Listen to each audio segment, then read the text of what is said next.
আপনার নামটা একটু বলেন। আসসালামু আলাইকুম, আমার নাম মুসলিমা খাতুন, আমি ঝিনাইদহ জেলা থেকে এসেছি। বয়স কত আপনার এই মুহূর্তে? আমার বয়স এখন 28 বছর। 28 বছর। এবং আপনি ঢাকা শহরে এখন থাকছেন? না, আমি ঢাকা শহরে থাকি না, আমি ঝিনাইদহতেই থাকি। আমি চাকরি করি উপসহকারী কৃষি অফিসার, খামারবাড়িতে আমার হেড অফিস। আমার পোস্টিং ঝিনাইদহতেই। মানে আপনার ওখানেই বাড়ি এবং ওখানেই আপনি কাজকর্ম করেন? জি, মাস্টার্স পড়ি আমি ইডেন মহিলা কলেজে। ইডেনে মাস্টার্স পড়ছেন? জি, আমি মাঝে মাঝে আসি আর কি, চাকরির খাতিরে একটু কম আসা হচ্ছে। ওকে, ফাইন। আমরা একেবারে ছোটবেলা থেকে শুরু করতে চাই, যেখান থেকে আপনার মনে পড়ে। ছোটবেলা থেকেই, জন্ম থেকেই বলতে চাই, সেটা হচ্ছে আমরা 4 ভাই বোন। তো একদম প্রথমে একটা বোন হয় আমাদের, তো ও মারা যায়। যেদিন হয় সেই দিনই পরের দিন সকালে মারা যায়। তো ওই বোনটা মারা যাওয়ার প্রায় 2-2.5 বছর পর আমার বড় বোনের জন্ম। তো বড় বোন অনেক ফর্সা, সুন্দর, ও খুব আদরের। আর ওর 2.5 বছর পরে আমার জন্ম। এটা হচ্ছে 89 সাল, 25/12/89। তো আমার জন্মের কথা শুনে আমার বাবা চাইতো যে আমার জায়গাটায়, মানে আমি যেন ছেলে হই, এটা আমার বাবা চাইতেন। আচ্ছা। তো যখন আমার নানু বাড়ি হচ্ছে চুয়াডাঙ্গাতে, তা আমি যখন জন্মালাম আমার বাবাকে সংবাদ দেওয়া হলো ঝিনাইদহতে। তো আমার বাবা শুনলো যে মেয়ে হয়েছে। আমার বাবা যায়নি আমাকে দেখতে। তো আমার মা ওই সময় অনেক বেশি অসুস্থ ছিল, আর ডাক্তার আমার নানুকে বলল যে আপনার মেয়ে অনেক বেশি অসুস্থ বাচ্চা হওয়ার পরে, তো উনি যদি এখন বাবুকে বুকের দুধ খাওয়ায় তাহলে উনি আরও বেশি অসুস্থ হয়ে যাবে। আমি আসলে বুকের দুধ পাইনি কখনো। আমি আমার 4 ভাই বোনের মধ্যে আসলে খুব বেশি দুর্বল। তো ওইভাবে আমি 3-4 মাস নানু বাড়িতে থাকার পরে যখন বাসায় আসলাম, আমাকে আমার মা নিয়ে আসলো। আমি কখনোই বুকের দুধ পাইনি, আমাকে গরুর দুধ খাওয়ানো হতো। তো বাসায় আসার পরে আমার বাবা, আমি হয়েছি কালো, মানে খুব চিকন, খুব রোগা রোগা।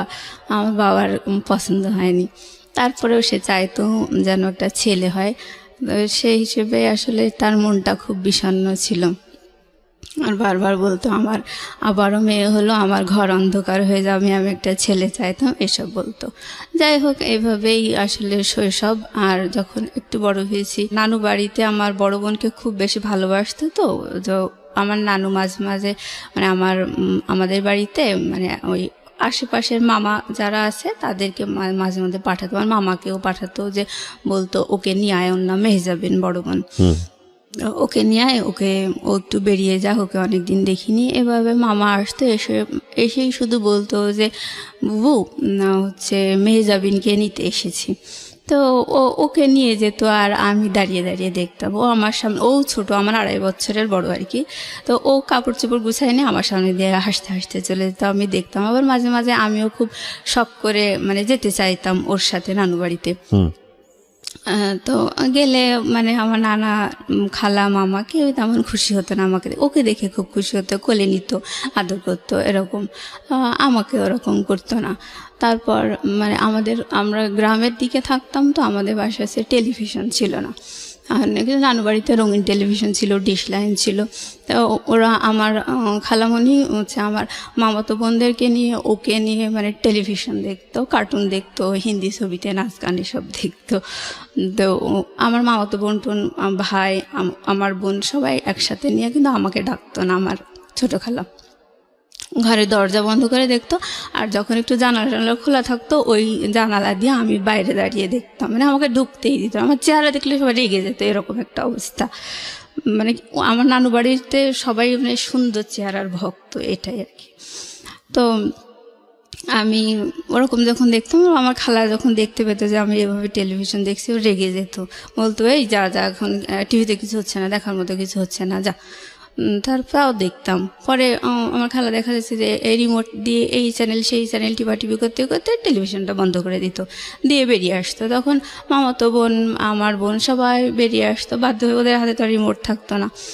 বেরিয়ে আসতো, বেরিয়ে আসার পরে খালা ঘরে চলে যেত। আর আমার ওই বোনেরা, ভাইরা সবাই মানে আমার সাথে খুব খারাপ ব্যবহার করতো, বলতে তুই গেলি কিসের জন্য, তোর কি না দেখলে হয় না, টিভিটা বন্ধ করে দিল, এরকম করে সবাই মানে খারাপ বিহেভ করতো। পরে আমার অনেক খারাপ লাগতো, আমি একা একা বসে থাকতাম। তারপর দেখা গেল যে 10 দিন 12 দিন পরে আমার বাবা আমাদেরকে নিয়ে আসতে যেত।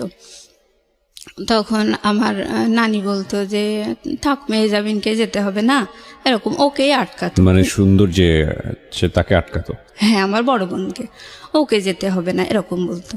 তো আমাকে কেউ ওরকম বলতো না, আমি আমার বাবার সাথে চলে আসতাম বাড়িতে। মানে আমার শৈশবকালটা ঠিক এভাবেই কেটেছে। মানে আমি চেহারার কারণে আমার মাও আমার সাথে ভালো ব্যবহার করেনি। আমার মাকে দেখে আমার দুই বোন, ওরা, আমি কালো, আমার দুটো বোন সুন্দর, ওরা আমার মাকে দেখে আমারে ওরকম করে কথা বলতো, কালকুটি কালকুটি বলতো।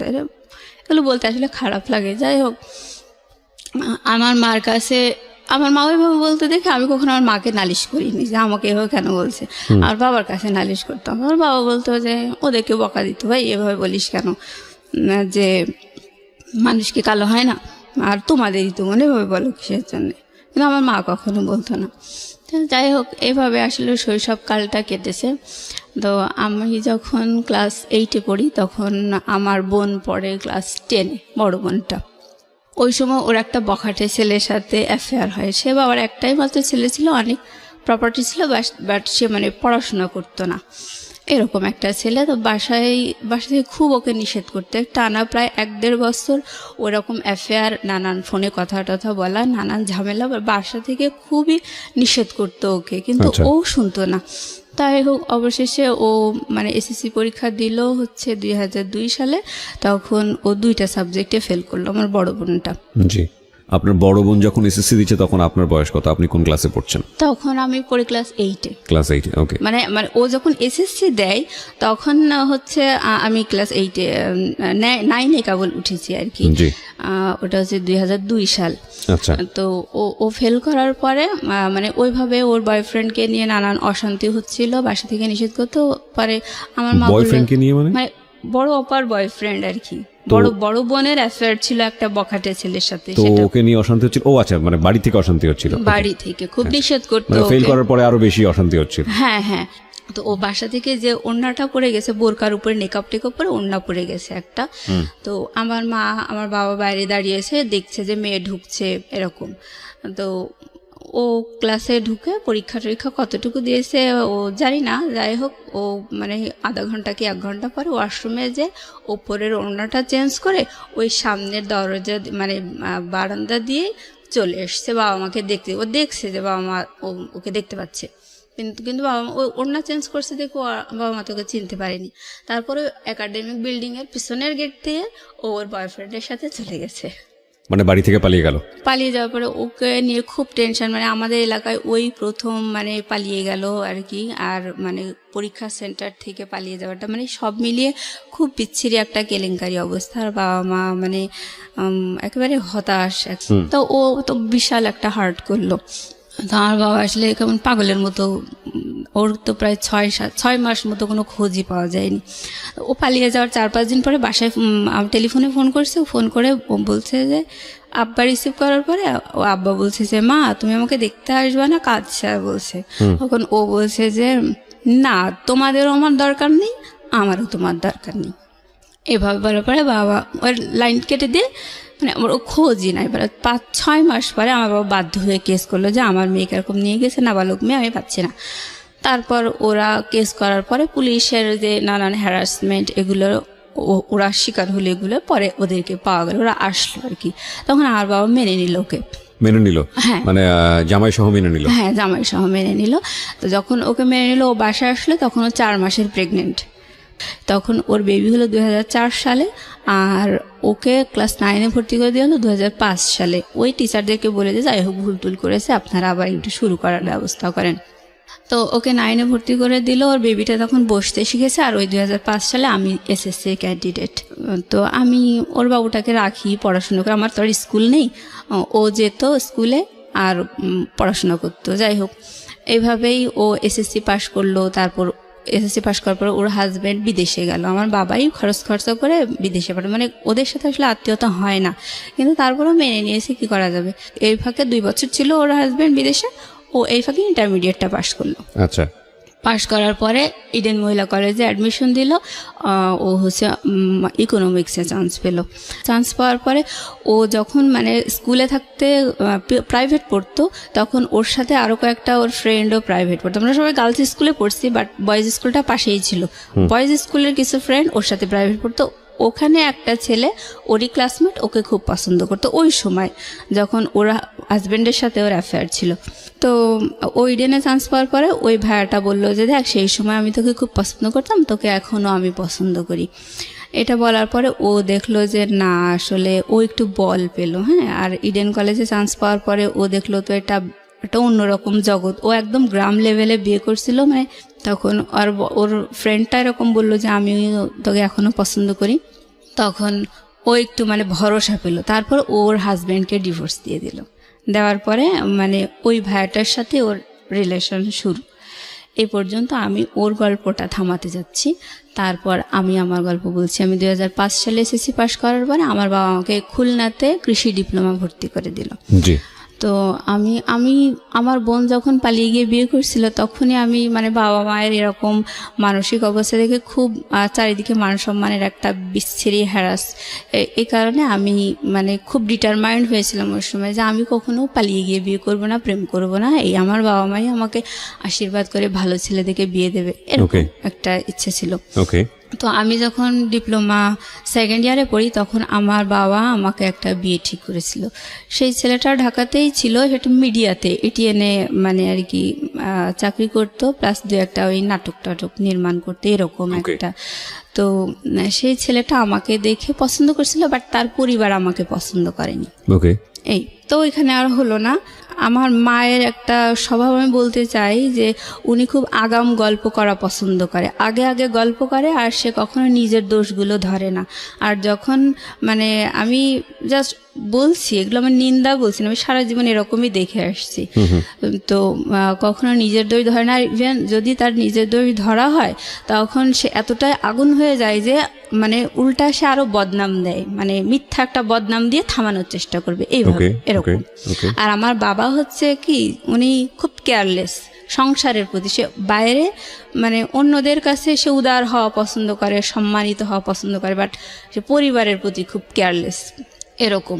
তো আমার বাবা যখন আমার ওই বিয়েটা ঠিক করলো, তখন আমাকে থার্ড ইয়ারে আমি পড়ি, প্রায় থার্ড ইয়ারেই উঠেছি ওই সময়। তো আমার বাবা আমাকে টাকা দিয়ে আসতে গেছে, হোস্টেল খরচ দিয়ে আসার সময় আমার বাবা বলছে যে তোমার থার্ড ইয়ার মানে 6th সেমিস্টারে উঠবো আমি ওই সময়। আমার বাবা বলছে তোমার 6th সেমিস্টারে ওঠার আগ দিয়ে যদি বিয়ে হয়ে যেত তাহলে খুব ভালো হতো। আমি বলছি কেন? বলছে যে তাহলে টাকাটা ওই তারেক দিত, মানে আমার যে ছেলের সাথে বিয়ে ঠিক হয়েছে ওই ছেলেটার নাম হচ্ছে তারেক। এখন বলছে তাহলে ও তোমার ভর্তি খরচটাও তারেক দিত। মানে আমার বাবা সবসময় চাই যে অন্যরা কষ্ট করুক, যাই করুক, কোনোভাবে কাজটা কমপ্লিট হয়ে যাক, আমি ঝামেলামুক্ত হয়ে যাই, এরকম একটা মেন্টালিটি। মানে বদনাম না, আমরা সব ভাই বোনই এরকমই দেখে আসছি। তো যাই হোক, বড় বোনকে বেশি ভালোবাসতো, ওর প্রতি একটু যাই হোক। আচ্ছা, আমি এখন বলছি যে আমি আমার বাবাকে বললাম যে তুমি তাহলে ওই কথা কেন বলছো, সেমিস্টার ফি অনলি 2500 টাকা, আর তুমি বিয়ের অ্যারেঞ্জ তো অনেক বেশি হয়, তো তুমি এই কথা কেন বলছো? 2500 টাকা তুমি দিতে পারবে না, এটাই কি? আমার বাবা কোনো কথা বললো না, আমাকে টাকা দিয়ে বাসায় চলে গেল। তো আমার যখন বিয়েটা ঠিক হয়েছে, অলরেডি আমার সাথে তার দেখা হয়নি, কিন্তু আমার বোন, আমার ভাই তাকে দেখে এসছে।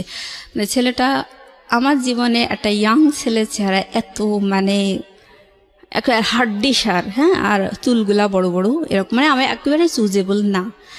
তো বয়সও অনেক, যাই হোক। তারপরে আমি সবসময় বলতাম যে না, আমি কখনো, বাবা মা আমাকে আশীর্বাদ করে দেবে, সেই হিসেবে আমারও মানে ওদের বর্ণনা শুনে আমার পছন্দ হয়নি, তারপরে আমি মেনে নিয়েছিলাম। তো যাই হোক, আমার মা মানে আমার সাথে দেখা সাক্ষাৎ, আমার ওই পাত্রটার সাথে দেখা সাক্ষাৎ হওয়ার আগেই আমার মা আমাদের পাড়া প্রতিবেশী, আত্মীয় স্বজন সবার কাছে বলে বেরিয়েছে মেয়েকে মিডিয়ার একটা ডিরেক্টরের সাথে বিয়ে দিচ্ছি। এইভাবে বিশাল গল্প করে, মানে আমি কলেজেই আসি, আমি কিছুই জানি না। তারপর কিছুদিন পর আমার বাবা বলতেছে, তোমাকে তো ওই পাত্রপক্ষের থেকে দেখতে আসবে, তুমি বিয়ে তো হয়েই যাবে, তুমি তোমার লাগেজপত্র সব গুছাই নিয়ে প্রিন্সিপাল স্যারকে বলবা যে তোমার বিয়ে হয়ে যাবে, তুমি যে আমার বিয়ে হয়ে যাবে, আমি ঢাকায় ট্রান্সফার হয়ে যাব, আমার জন্য টিসি রেডি করবেন, এটা তোমার প্রিন্সিপালকে বলে তুমি জিনিসপত্র গুছাই নিয়ে চলে আসবা। তো এর মাঝে আমার ওই ছেলেটা আমাকে দেখতে এসেছে। দেখতে আসার পরে আমাকে দেখে বেশ পছন্দ হয়েছে তার। তো আমার বান্ধবীদেরকে আমারও পছন্দ, মানে সে আমাকে পছন্দ করছে, বাট তাকে দেখে আমার মোটেও পছন্দ হয়নি, আমার বান্ধবীদেরও পছন্দ হয়নি। এই তোরে কি ঠিক করছে, বাদ দে, এরকম বললো। তারপর আমি বলছি, না রে, বাবা মা ঠিক করেছে, তা থাক, সব তো আর চেহারার মধ্যে নেই, ভালো মন মানসিকতা থাকতেই পারে। আমি আর কিছু বললাম না। তারপর প্রিন্সিপাল স্যারকে ওইভাবে বলে আমি বাসায় চলে আসছি। তো বাসায় যখন আসার পরে আশেপাশে লোকজন বলছে, আর কয়দিনই বা 2 দিন বাদে তো শ্বশুরবাড়িতে চলে যাবে, এরকম করে বলতেছে। এবং আমি খুব হতবাক, না আমার সাথে এখন তো কিছুই হয়নি, তাই এত লোকে জানে বিষয়টা, খুব অবাক লেগেছে। তারপর আমি চলে আসলাম। বাসায় আসার পরে ওই পাত্রপক্ষের বাবা মা ওরা দেখতে আসলো। আসার পরে কিছু বললো না, বাড়িতে যে বললো যে মেয়ে দেখে পছন্দ হয়নি, এরকম। যাই হোক, ওই পার্টটা চুকে গেল। বিয়ে যেহেতু হলো না, আমি আবার পরে প্রিন্সিপাল স্যারকে ফোন দিয়ে বললাম যে স্যার এরকম আমি কলেজে আসতে চাচ্ছি। তো তখন প্রিন্সিপাল স্যার আসলে ওই মুহূর্তে একটু অন্য টেনশনে ছিল, হয়তো একটু মনটা খারাপ ছিল। তখন আমার বলছি, দেখো বাবু, তুমি আমাকে বলেছিলে টিসি রেডি করতে, আমি তো ওইটা নিয়েই আসি, তোমার জন্য আমি টিসি রেডি করছি, যাই হোক তুমি আমারে ফোন দিও না। মানে ওই সময় উনি অন্য কারণে টেনশনে ছিল, আমার সাথে ভালো বিহেভ করেনি। এবার আমি আমার বাবাকে বলছি, মাকে বলছি যে স্যার তো এই কথা বললো, এখন কি করা যায়? তখন আমার মা আমার বাবা দুজন মিলে আমাকে ওই লাগেজপত্র সব নিয়ে আবার আমাকে কলেজে রেখে আসলো এবং প্রিন্সিপাল স্যারকে সব ঘটনা খুলে বললো, মানে মিথ্যা বললো যে ওরা প্রাইভেট কার দাবি করেছে দেখে আমি মেয়েকে দিইনি, আমার চেহারা দেখে পছন্দ হয়নি, এটা বলে নাই আর কি। মানে আপনার চেহারা দেখে পছন্দ করেনি? না না, যে ছেলেকে আপনি পছন্দ করলেন না সেই ছেলে আপনার চেহারা দেখে পছন্দ করলো না? হ্যাঁ হ্যাঁ। ওকে, ছেলেটা আমাকে পছন্দ করেছে, ছেলেটার পরিবার আমাকে পছন্দ করেছে, ছেলেটার পরিবার আপনাকে পছন্দ করেনি। আচ্ছা, তো ওই পার্ট চুকে গেল আমার। তো আমি ফাইনাল ইয়ারে যখন, তখন আমার বাবা আরো একটা বিয়ে ঠিক করলো। তো ওই ছেলেটা ছিল এসএসসি পাস করে মানে প্রাইভেট পলিটেকনিক থেকে ডিপ্লোমা একটা সেমিস্টার পড়ে বাদ দিয়ে দিয়েছে পড়াশোনা, এরকম একটা ছেলের সাথে। তবে সেই ছেলেটা খুবই সুদর্শন, মানে গল্প শোনা আর কি, আমি দেখিনি। তো ওরকম একটা ছেলের সাথে আমার বাবা আমাকে বিয়ে দেওয়ার জন্য নানু বাড়িতে মতামত দিয়ে আমাকে নানু বাড়িতে নিয়ে গেল দেখানোর জন্য। পরে ওই ছেলের পরিবারও আমাকে দেখে পছন্দ করেনি। তো যাই হোক, ওইটাই শেষ। তারপর আমি ডিপ্লোমা শেষ করে আমি বাসায় চলে এসেছি, চাকরির জন্য পড়াশোনা করতেছি এরকম। এই যে আপনাকে দেখে দেখে পছন্দ করতো না, আপনার ভিতরে ফিলিংটা কি হতো? মানে খারাপ লাগতো না? মানে কনফিডেন্স কমে যেত না? খারাপ লাগতো বলতে কি, মানে আমি সব সময় চাইতাম আমার বাবা আমাকে অবশ্যই একটা ভালো শিক্ষিত একটা চাকরিজীবী ছেলে দেখেই বিয়ে দেবে। মানে আমার বড় বোন যেমন একটা বখাটে ছেলের সাথে বিয়ে করেছে, ওরকম মানে বাবা মায়ের রুচিতে সাধারণত এরকমই হয়, ভালো ছেলে দেখেই তো বাবা মা বিয়ে দেয়। তো আমি যখন ডিপ্লোমা পড়তাম তখন কিন্তু আমি আমার ক্লাসমেট প্লাস আমার মানে আমার সিনিয়র যারা বড় ভাইটাই ছিল, মানে ওরকম সব মিলে আমি যদি প্রেম করতাম, আমার চেহারা দেখে আমি 30টারও বেশি প্রেম করতে পারতাম। মানে এরকম এতগুলো আমি প্রপোজাল পেয়েছি। বাট আমার সবসময় মানে ভালো লাগা ছিল সেটা হচ্ছে যে আমি কখনো আমার সম কোয়ালিটির ছেলে বিয়ে করব না, এটা একটা কথা। আর একটা হচ্ছে আমার বাবা মা দেবে এবং আমাকে ভালো শিক্ষিত এবং চাকরিজীবী ছেলে দেখে বিয়ে দেবে, যাতে সমাজে আর 10 জন বলে যে না জামাইটা ভালো হয়েছে, ওই আগের মতো ওরকম 3rd গ্রেডেড হয়নি, এরকম একটা আমার শখ ছিল। তো যাই হোক, আমার বাবা মা কিন্তু খুব লো কোয়ালিটির ছেলে দেখেই কিন্তু 2বার আমার বিয়ে ঠিক করেছে। একটা এসএসসি পাস আর একটা হচ্ছে ওই যে প্রডিউসার ছিল, উনি কিন্তু ওনার অনেক এজ ছিল, ওনার যে কোয়ালিফিকেশন কি, কখন কত সালে এসএসসি পাস, এগুলো সে কিছুই বলতো না, মানে বয়সটা ধরা পড়ে যাবে দেখে। তো যাই হোক, ওনারটা জানা যায়নি। এই পার্টগুলো চুকে গেল। তো আমি ডিপ্লোমা শেষ করে বাসায় এসে মানে ওই সময় যখন পড়তাম আর কি ডিপ্লোমা, তখন ফাইনাল ইয়ারের দিকে এসে আমার বেশ কয়েকটা বান্ধবীর বিয়ে হয়। তো ওরা অ্যারেঞ্জ ম্যারেজ, সব বাবা মাই দিয়েছে ওদের। তো ওদের হাজব্যান্ডরা মানে শিক্ষিত ছিল, সবাই অনার্স মাস্টার্স পাস, ইভেন তারা ভালো প্রাইভেট ফার্মে জব করতো এরকম। তা আমার দেখে ভালোই লাগতো। তা আমি তখন ভাবতাম যে আমার বাবা মায়ের উপর আমি এতটা ডিপেন্ড করি, আর আমার জন্য কোন কোয়ালিটির ছেলে ঠিক করেছে। যদিও তারা আমাকে দেখে পছন্দ করেনি, তা আমাকে দেখে পছন্দ করেনি দেখেই মানে আমি রেহাই পেয়েছি। হ্যাঁ, মানে আমার বাবা মা কখনো আমাকে জিজ্ঞাসা করেনি যে তোমার কেমন ছেলে পছন্দ বা এই দুটো ঠিক করেছি, এগুলো তোমার ভালো লেগেছে না, এগুলো আমাকে কখনো জিজ্ঞেস করেনি। তো আমার এরকম একটা খুব মনক্ষুণ্ণ ছিলাম আমি যে কেমন একটা ছেলে দেখলাম, আমার বান্ধবীদেরও তো বিয়ে হলো। তো এরকম নিয়ে আমার খুব মনটা খারাপ ছিল। ওইভাবে আমি বাসায় পড়াশোনা করি। আর আমার স্বভাবটা হচ্ছে আমি কখনো বেশি কথা বলি না, চুপচাপ থাকতে আমার ভালো লাগে। আর আমার ছোট বোনটা কিন্তু অনেক চালাক, ওকে একটা অন্যায় কথা বললে ও দেন মানে ওটা একদম মানে রিয়েল অ্যান্সার যা হওয়া উচিত সেটা দিয়ে দেয়। আর আমার বড় বোন কিন্তু একটু বেশিই চালাক, ওকে যদি একটা অন্যায় কথা বলা হয় ও ওই অন্যায় কথাটা যে ওটা যে আসলে অন্যায় কথা এটা পেটের থেকে বের করার জন্য ও আর একটা পাল্টা অন্যায় কথা বলে দেবে, দেওয়ার পরে ও সত্যিটা যাচাই হয়ে যাবে ও এরকম। আর আমি হচ্ছে অন্যায় কথা শুনে চুপ করে বোকার মতো হা করে থাকি, মানে কোনো প্রতিবাদ করতে পারি না, মানে কি যে অ্যান্সার হবে সেটাই আমার মাথায় ঢোকে না। পরে দেখা যায় যে ওটা নিয়ে আমি 3 দিন 4 দিন ধরে চিন্তা ভাবনা করছি কেন এটা বললো, এটার অ্যান্সার কি হতে পারে। পরে দেখা যায় যে আর উত্তর দেওয়ার সময় থাকে না, এরকম স্বভাবের হচ্ছে আমি। তো যাই হোক, আমি বাসায় মাঝে মাঝে বান্ধবীদের কথা মনে পড়ে। তো আমার বাবা মায়ের এরকম পাত্র ঠিক করা দেখে খুব খারাপ লাগে। তো আমি বাসায় এসে চাকরি বাকরির জন্য পড়াশোনা করছি। আমার বোন কিন্তু ইডেনে চান্স পেয়েছে 2010 সালে। আমিও ডিপ্লোমা শেষ করে আমার রেজাল্ট বেরিয়েছে 2010 সালে। এটা আমার রেজাল্টে মানে 1 সপ্তাহ তফাৎ আর কি। তো ওই ইডেনে চান্স পেয়েছে, ও খুব আনন্দে আছে। আমিও মানে আমার ডিপ্লোমাতে আমি ফার্স্ট ক্লাস পেয়েছি, আমিও খুব আনন্দে আছি। কারণ বাবা মায়ের সিদ্ধান্ত হচ্ছে যে আমার মেয়েকে যেহেতু দেখে 2 পাত্র পছন্দ করেনি, আমি চাকরি বাকরির ব্যবস্থা করব, চাকরি দেবো, তারপরে মেয়েকে বিয়ে দেবো। তখন মানে এটা আমার বাবা মায়ের সিদ্ধান্ত। আপনাকে চাকরি দিবেন নাকি জামাইকে? না, আমাকে। জামাই তো নাই তখন, তো কোনো জামাই মানে এরকম হয় না ছেলে বেকার তাকে বিয়ে দিয়ে দিল এবং চাকরি দিয়ে দিল? না ওরকম না, আমাকে এস্টাবলিশড করবে এরকম, মানে আমাকে দেখে তো পছন্দ করে না এই জন্য আমাকে এস্টাবলিশ করতে চাইতো। তো আমি সেই আশা নিয়ে পড়াশোনা করছি। তো ওই সময় আমাদের বাসার পাশে একটা ভাইয়া ভাড়া থাকতো, উনি এনজিওতে চাকরি করতো আর হচ্ছে একটা ন্যাশনাল ইউনিভার্সিটিতে পড়তো, অনার্স কমপ্লিট করে মাস্টার্স সে পড়তো প্লাস চাকরি করতো। আর আশেপাশে মানে সে টিউশনিও করতো, সে আমাদের এলাকার ছেলে না, বাইরের। তো যাই হোক, ওই ভাইয়াটার সাথে আমাদের খুব ভালো, আমাদের পারিবারিক মানে প্রাইভেট পড়াতে তো খুব ট্যালেন্ট ছেলে ছিল। আমার মাই বলেছিল যে আমার মেয়ে এরকম চাকরির পরীক্ষা দেবে, ওর জন্য একটু পড়াশোনার ব্যবস্থা। উনিও আবার বিভিন্ন চাকরির পরীক্ষা দিত। তো বিভিন্ন ছেলেদেরকে ওরকম প্রাইভেট পড়াতেন। তা আমার মাও শুনলো, শোনার পরে ওনাকে বললো যে বাবা আমার মেয়ে তো এরকম ডিপ্লোমা কমপ্লিট করে বাসায় এসছে, ও তো চাকরির পরীক্ষা দেবে, তুমি যদি বাবা একটু পড়াই দিতে তাহলে ভালো হতো। চাকরির পরীক্ষায় কী কী আসবে কি না আসবে ও তো কিছু জানে না। বলে আচ্ছা ঠিক আছে আন্টি। তারপর ও আমাদের বাসায় আসতো, ভাইয়াটা, ওনার নাম হচ্ছে টুটুল। তো বাসায় এসে আমাকে পড়ানোর পরে মানে আমি উনি বেশ মাস 2 পড়ানোর পরে আমি প্রথম ধান গবেষণা ইনস্টিটিউটে চাকরির পরীক্ষা দিই। দেওয়ার পরে আমি চাকরি পরীক্ষায় প্রথম পরীক্ষাতেই আমি টিকছি। আর আমি প্রথম চাকরি পরীক্ষা দিই ওর পড়ানোর মাধ্যমে আর কি। হ্যাঁ, আমার বয়ফ্রেন্ড নাম ছিল টুটুল, ওনার নাম। তো ও আমাকে পড়াতো। আমি যখনই চাকরি পরীক্ষায় টিকেছি, মেরিট লিস্টে যখন আমার নামটা এসেছে, আমি সাথে সাথে ফোন করে দিছি যে বাবা আমি টিকেছি। তখন আমার আব্বা এত খুশি, আমার বয়ফ্রেন্ডকেও বলে দিয়েছে যে বাবা ও না টিকেছে, কিন্তু ও যে আমার বয়ফ্রেন্ড এটা আমার বাসা থেকে কেউ জানতো না। কত সালে টিকলেন আপনি? 2010 সালে। তো আমার বাবা ওকে মানে একদম বাড়ির ছেলের মতো ভালোবাসতে লাগলো আর কি। কোনো সমস্যা হলে বা ছেলে মেয়েকে কি পড়াবে বা এরকম সব ধরনের মানে পারিবারিক সিদ্ধান্তে ওকে বড় ছেলের মতো করেই ভালোবাসতো, ওর কাছ থেকে সিদ্ধান্ত নিত, আলাপ করতো এরকম।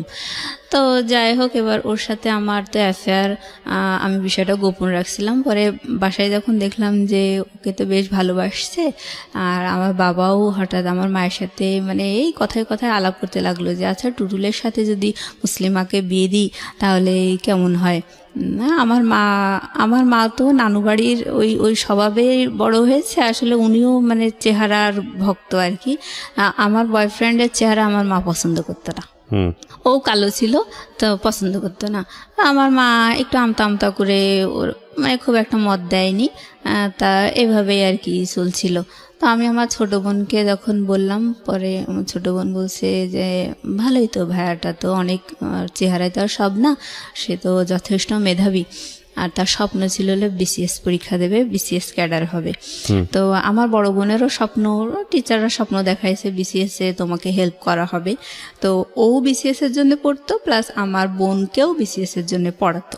তো আমি ওই সময় ওকে বলছি যে দেখো মা, আমি হচ্ছে যখন ওর কাছে আমি একা থেকে পড়তাম তখন আমি ওকে তুমি করে বলতাম, আর যখন আমার বোন আসতো পড়তে তখন আপনি আমি আপনি করে কথা বলতাম। যাই হোক, এবার ওকে আমি একা পেয়ে বলতেছি যে দেখো আমার না অনার্স পড়ার খুব শখ, বড় আপি হচ্ছে অনার্সে চান্স পেয়েছে, ও তো একদম ঝরেই গিয়েছিল, তারপরে ওকে কত ভালো জায়গায় উঠায় নিয়ে আসছে। আমারও ইংলিশে অনার্স পড়ার খুব শখ, আমার ডিপ্লোমা পড়ার মোটেও শখ ছিল না। বলছে আচ্ছা ঠিক আছে, এটা তো ইন্টারমিডিয়েটের সমমান, তুমি তো অ্যাডমিশন দিতে পারবা, তা আমি অ্যাডমিশনের বই টইগুলো নিয়ে এসে তোমাকে পড়াবো। তাই বলে ও আমাকে পড়াতে লাগলো। আর বিএল কলেজে ও খোঁজ নিল যে আমি অ্যাডমিশন দিতে পারবো কিনা। তখন ওখান থেকে বলে দিল যে না, সেশন ওভার হয়ে গেছে, 1 ইয়ার ওভার হয়ে গেছে। এটা যদি 2009 সাল হতো তাহলে ও অ্যাডমিশনের জন্য ফর্ম তুলতে পারতো। তো আমার হলো না, ওখানেই ব্রেক হয়ে গেল। তো আমি খুব কষ্ট পেলাম। আর আমি যখন অনার্সের জন্য পড়তাম তখন আমার বড় বোন বলতো অনার্সের জন্য তোর পড়ার কি দরকার, তুই চাকরি বাকরির জন্য ট্রাই কর, চাকরি করার মতো যোগ্যতা তো তোর হয়েছে, তোর এসব মানে ও জেলাস ছিল এক কথায়, চাইতো না যে আমি আর একটু উপরে উঠি। তো ওরকম করে ও নিষেধ করতো, আমি ওগুলো কানে তুলতাম না। তারপর ওটা হলো না দেখে আমার বেশ একটু মন খারাপ হয়ে গেল। এর মধ্যে আমার ওইভাবে আর কি আমাদের ঘটনাগুলো চলতে লাগলো। আর এর মধ্যে হঠাৎ আমার ছোট বোন, ও এসএসসি পাশ করে আসলে 2006 সালে, ওর ডিপ্লোমা ভর্তি করে দিয়েছিল বাবা যে ঢাকাতে মহিলা পলিটেকনিকে সিভিলে।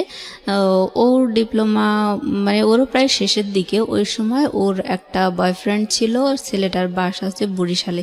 তো বরিশালের মানুষকে আমাদের এলাকায় খুব ডেঞ্জারাস মনে করে, তো ওকে সাপোর্ট করতো না। তো ও আবার ওর ওই বয়ফ্রেন্ডের সাথে একটু বেড়াতে গিয়েছিল কোথায় জানি, যাই হোক।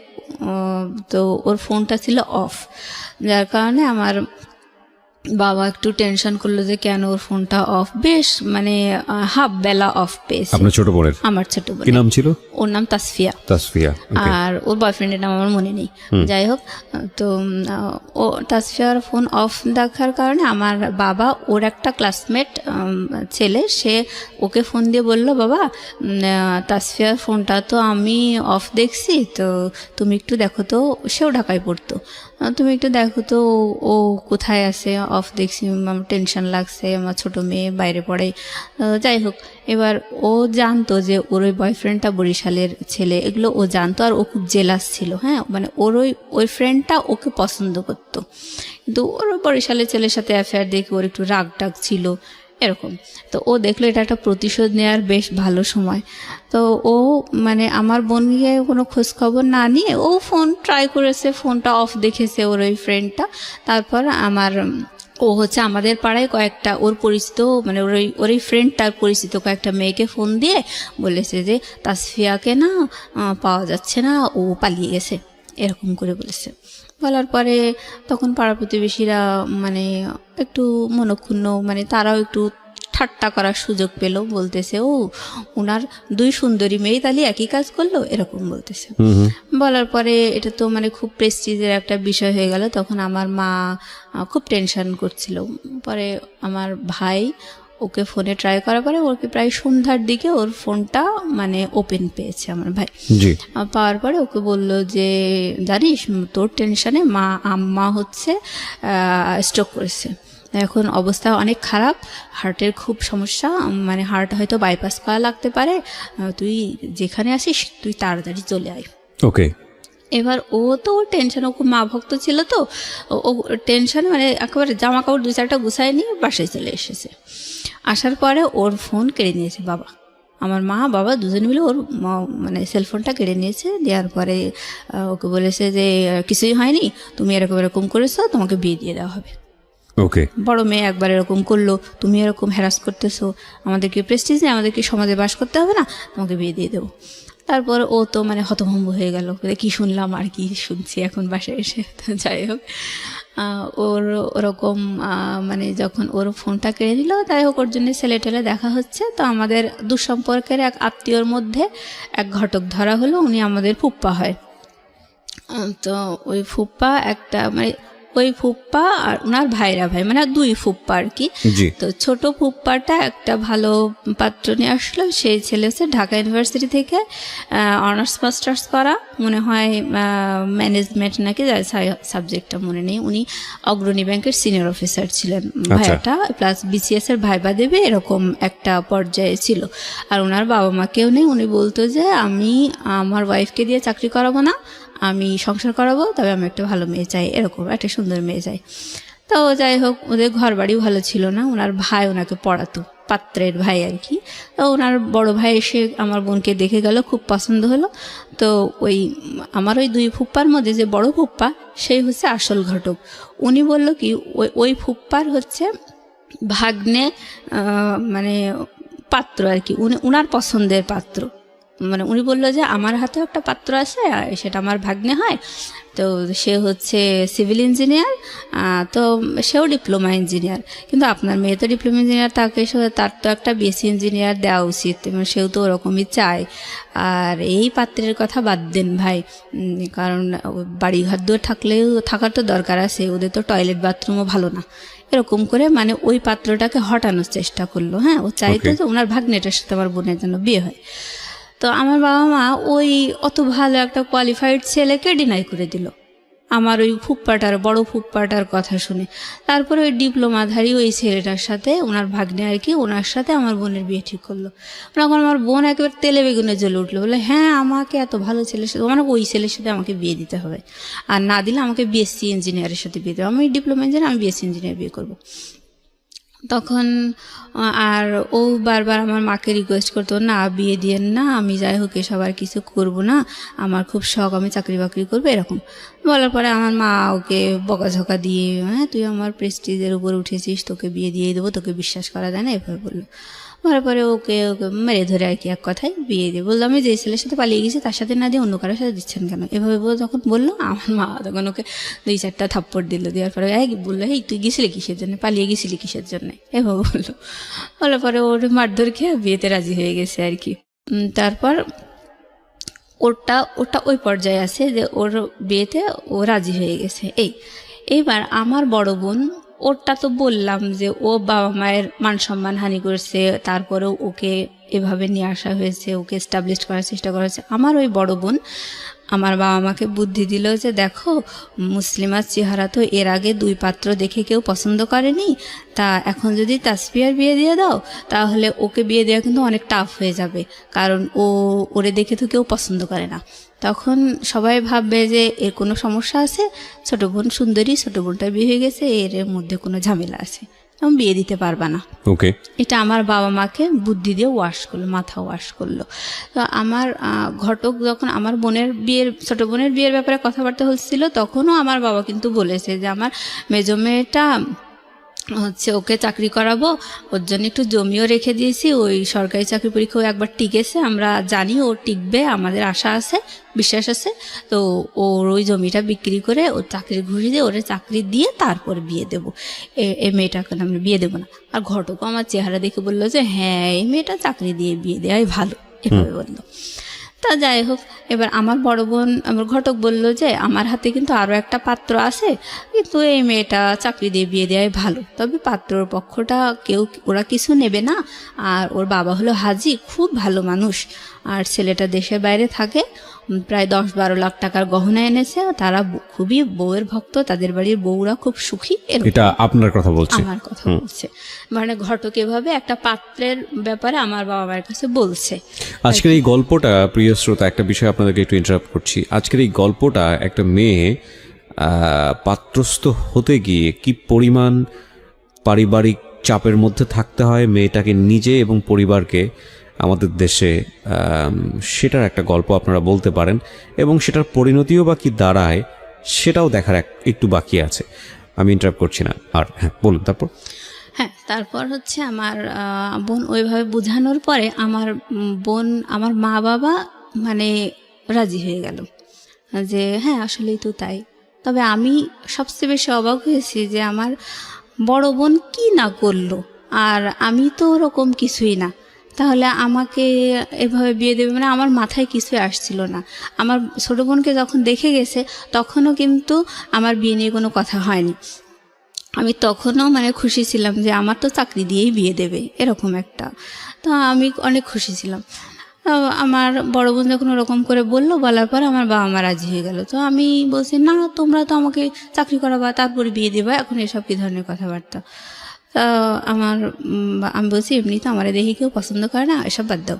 তখন আমার মা বলছে পছন্দ করে না দেখে কি কেউ কি পছন্দ করবে না, কখনোই পছন্দ করবে, এটা কোনো কথা হলো?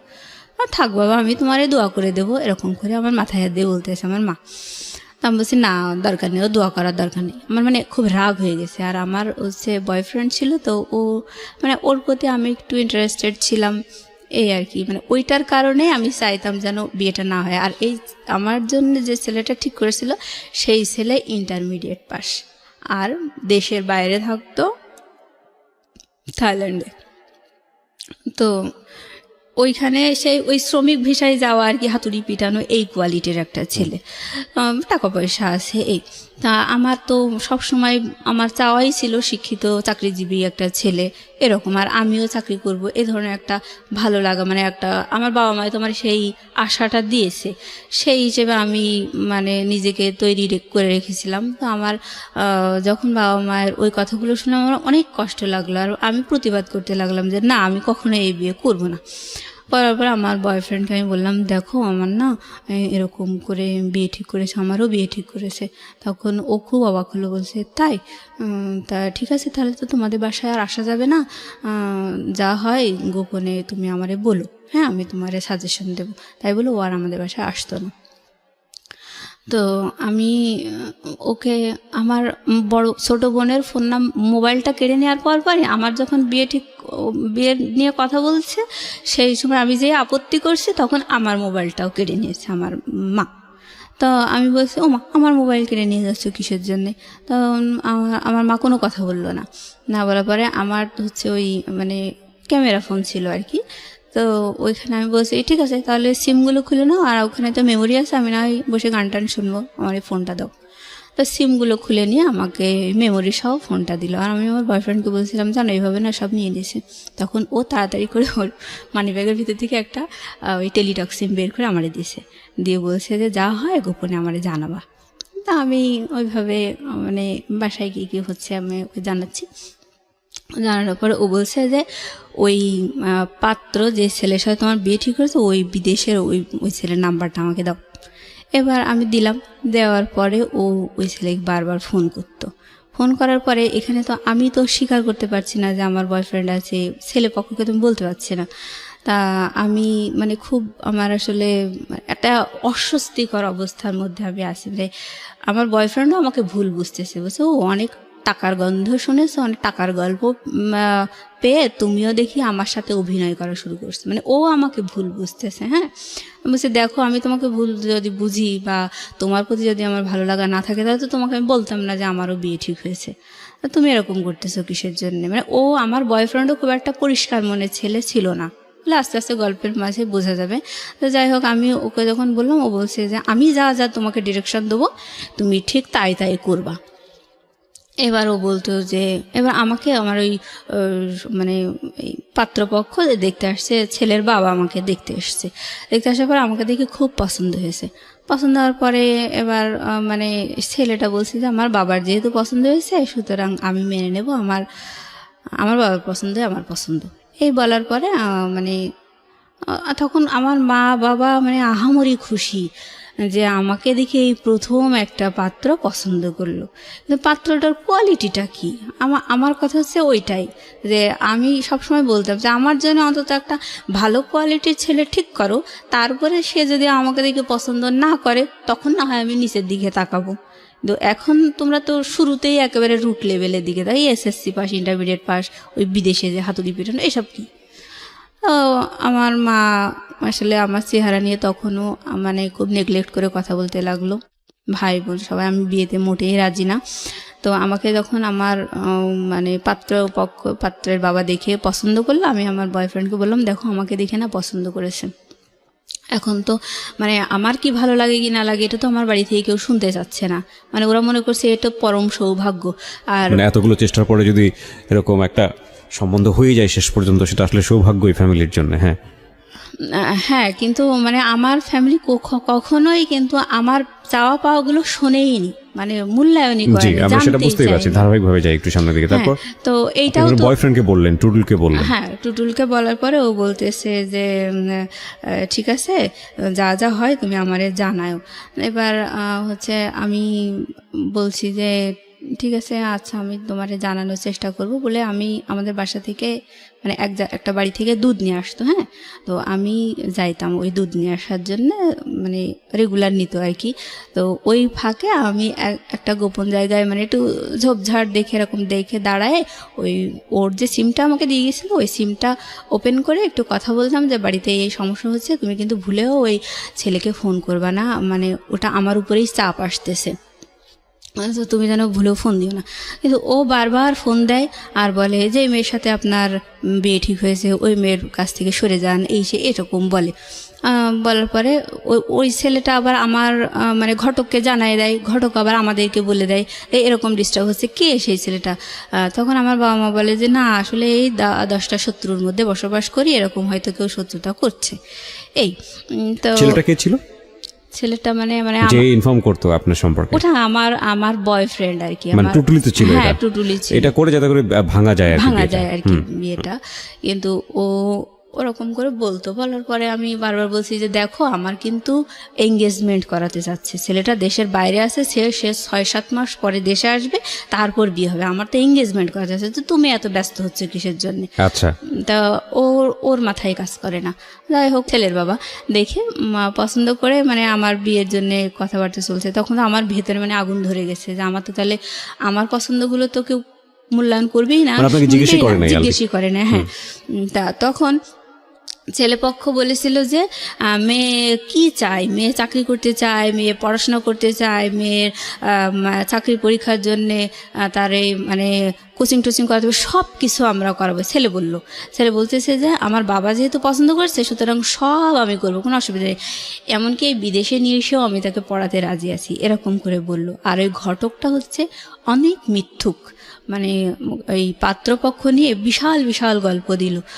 আমার বাবা মা কোনো কিছু যাচাই করলো না, সব ওই ঘটকের কথা বিশ্বাস করেই আমার বিয়ের জন্য ফাইনাল কথা দিয়ে দিল যে হ্যাঁ আপনারা আসেন এঙ্গেজমেন্টের জন্য। ছেলেকে দেখেনি? না, দেখেনি। ছেলেকে না দেখেই তো আমি মানে বুঝুন যে কি বলবো, মানে যদি ওর কথা সত্যি হয়ে থাকে তাহলে ও পরিবারে কি আসলে বোঝা ছিল? একটা কথা আছে বাঙালি সংস্কৃতিতে, কন্যা দায়গ্রস্ত পিতা, এটা একটা মারাত্মক শব্দ। আমরা এখন অনেক আধুনিক সমাজে বসবাস করি এবং এই আধুনিক সমাজে এই ধরনের শব্দ, এই ধরনের কথা অত্যন্ত বেমানান, কিন্তু ভুলে গেলে চলবে না আমাদের এই শহরকেন্দ্রিক জীবন কিংবা ঢাকা শহরকেন্দ্রিক জীবন, এটা এই যে সেই জীবন বা সেই জীবনের মধ্যে কতজন মানুষের পার্টিসিপেশন, সেটার সংখ্যা আসলে খুব কম। আপনি প্রান্তিক পর্যায়ে গেলে ও যে গল্পগুলো এখানে করছে সেটার অনেক মিলিয়ে আপনি খুঁজে পাবেন। জি, তো যাই হোক, আমি মানে আমি চাইতাম যে ছেলেটাকে দেখতে, আর আমার নিজের গায়ের রং কালো দেখে আমার খুব শখ হতো আমার হাজব্যান্ডের যেন ফর্সা হয়, সুন্দর হয়, এরকম একটা শখ আমার ছিল। আমি বলছি যে আমার মাকে যে আচ্ছা আপনারা, আমাকে তো ছেলেপক্ষ দেখে গেল, পছন্দ করলো, তা আপনারা ছেলে দেখবেন না, আর আমি ছেলে না দেখে আমাকে বিয়ে দিয়ে দেবেন? তখন আমার মা মানে যেটা বললো আমি কখনো বলতে পারবো না কথাটা। আমাকে আমার মা বলছে যে তোমার চেহারা দেখলে তো আর বিয়ে হবে না। এর মানে এটা আমার সারা জীবনের একটা বিশাল আঘাতের কথা। আপনার মা বলেছে যে তোমার চেহারা দেখলে তো আর বিয়ে হবে না। হ্যাঁ, এটা বলেছে। আর এই কথা শুনে মানে আমার আর প্রতিবাদ করার কোনো ভাষা ছিল আপনি এই না। চেহারা নিয়ে শুরু থেকে যে পর্যন্ত মানে কথা বলছেন, সেখানে মানুষের একটা পারসেপশন হতে পারে যে আপনি দেখতে আসলে কুশ্রী, এতটাই কুশ্রী যে আপনার দিকে তাকানো যায় না। বিষয়টা কিন্তু তা না শ্রোতা, ও দেখতে যথেষ্ট সুন্দর এবং সৃষ্টিকর্তা ওকে বানিয়েছেন। সৃষ্টিকর্তা প্রত্যেককেই কোনো গুণ দিয়ে দুনিয়াতে পাঠান, সুতরাং কোনো সৃষ্টিকেই অসুন্দর বলার কোনো সাহস ধৃষ্টতা আমাদের কারোরই থাকা উচিত নয়।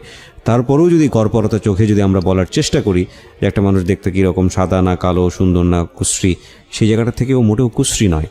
আপনি অনুমতি দিলে আমি অনুষ্ঠানের কোনো একটা সময় আপনার একটা ছবি আমরা আমাদের ফেসবুকে বা ইউটিউবে দিব, সেখানে যদি আপনার অনুমতি থাকে। হ্যাঁ, ইনশাল্লাহ, অবশ্যই। কারণ আমি চেহারা নিয়ে যতটা আমি নেগলেক্টেড হয়েছি না কেন, আমি কখনো আমি নিজেকে ভাবতাম না যে আমি আসলেই কুৎসিত। এটা আপনি আমি কখনো কখনো ভাবতেন না? ভাবতাম না। আচ্ছা, তো আমার মায়ের কথাটা শুনে এতটা কষ্ট লাগলো, মানে আমি চুপ করে মানে কোনো কিছু বলিনি, না বলে আমি রুমে গিয়ে মানে উপর হয়ে শুয়ে কাঁদছি। মানে ভুলতে পারছি না কথাটা।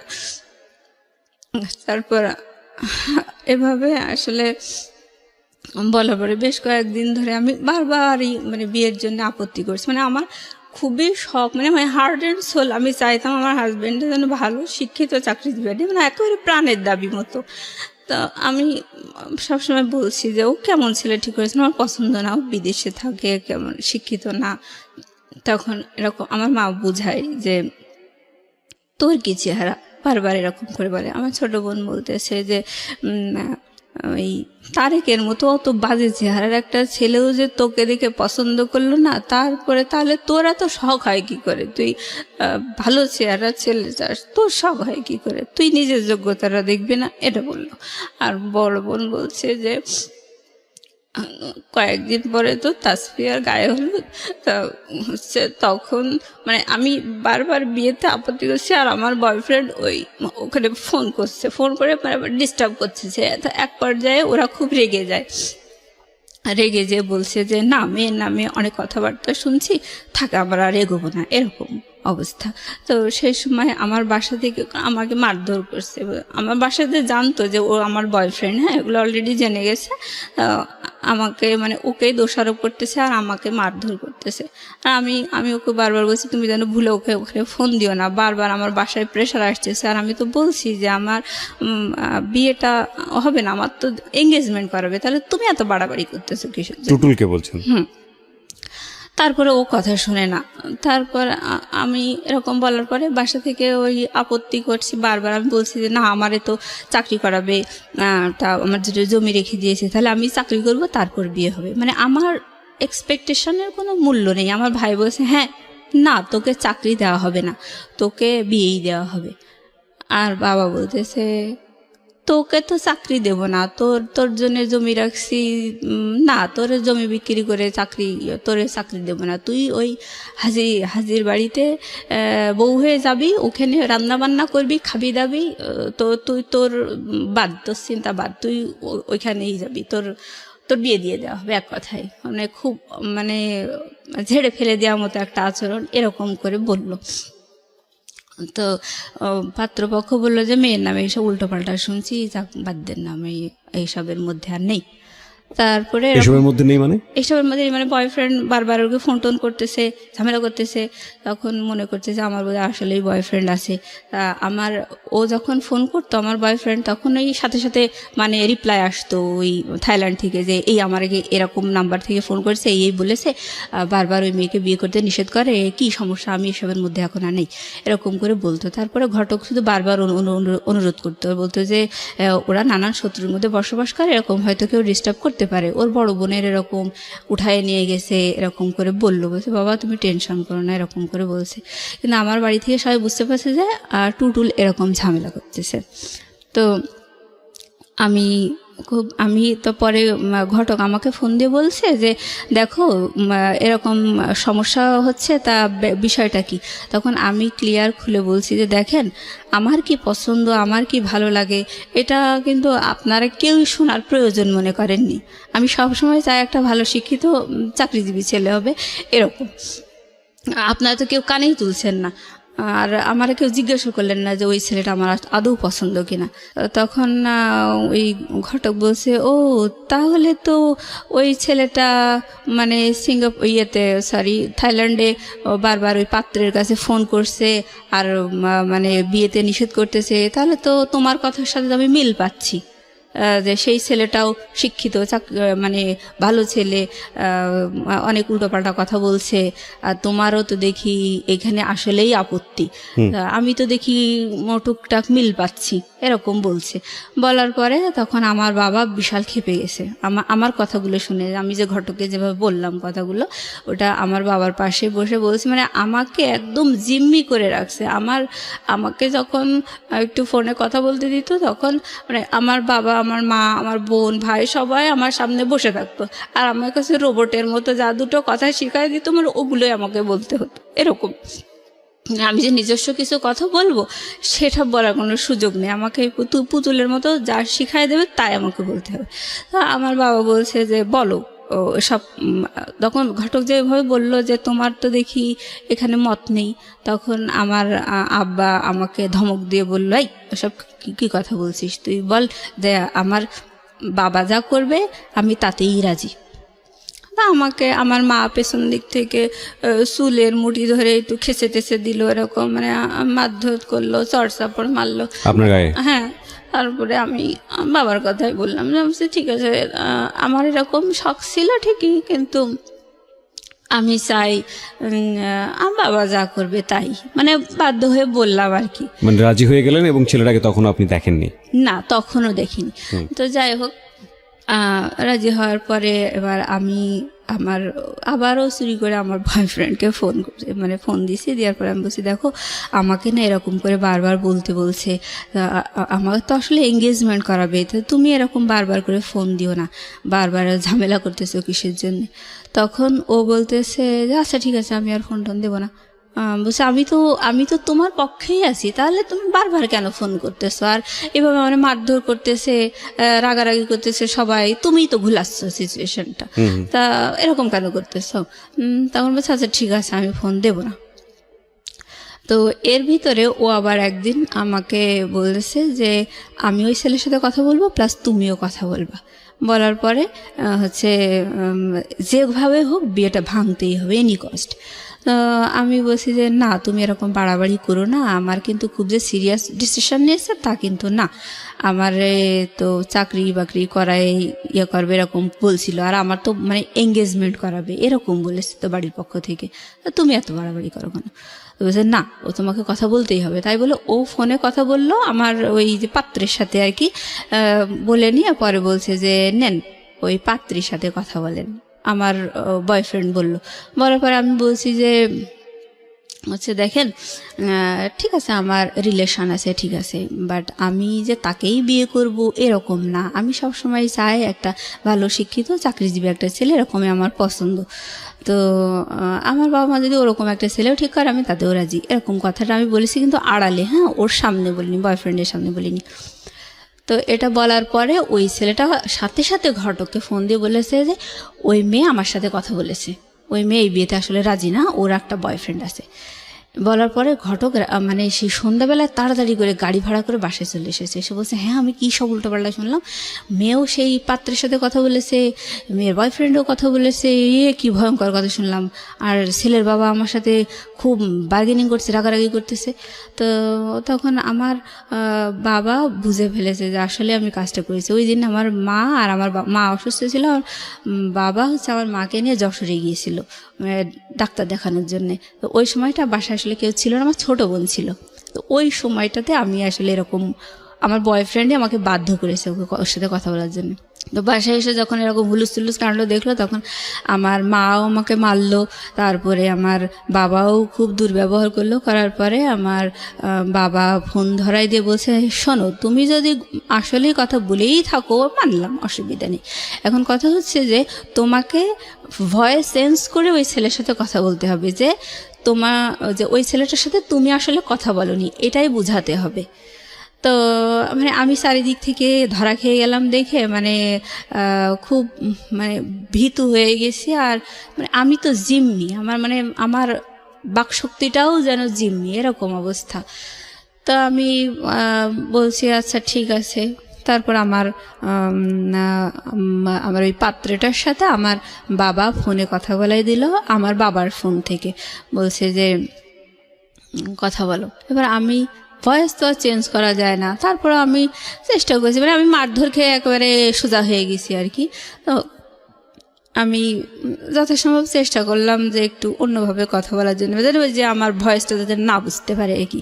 তো এরকম করে আমি বলছি, না আমার বাবা যা ঠিক করেছে আমি তাতেই রাজি, আমার আসলে কিছু বলার নেই, আপনি যে মেয়ের ভয়েস শুনেছেন সেটা ভুল, ওটা আমি না, এরকম। পরে এখন আমি বলছি তাহলে আপনি বলেন তো দেখি ওই মেয়েটার ভয়েসের সাথে কি আমার মিল আছে? বলছে যে না, আপনার ভয়েসের সাথে কোনো মিল নেই। ওই কথাটা বললো।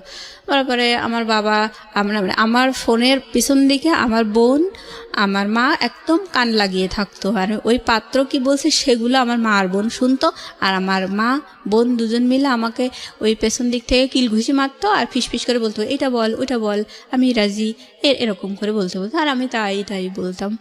বলার পরে পরিবেশ ঠিক হয়ে গেল।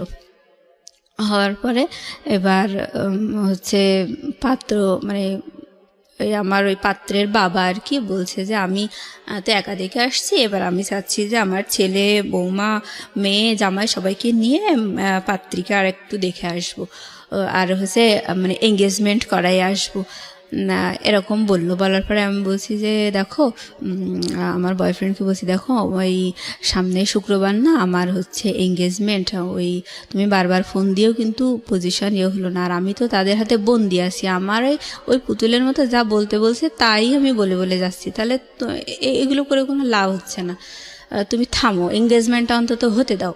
তারপর মানে এঙ্গেজমেন্ট হবে হচ্ছে আগামীকাল শুক্রবার, আজকে হচ্ছে বৃহস্পতিবার, আজকে আমি বিকেলবেলা আমার বয়ফ্রেন্ডকে জানাচ্ছি যে দেখো আমার আগামীকালকে এঙ্গেজমেন্ট।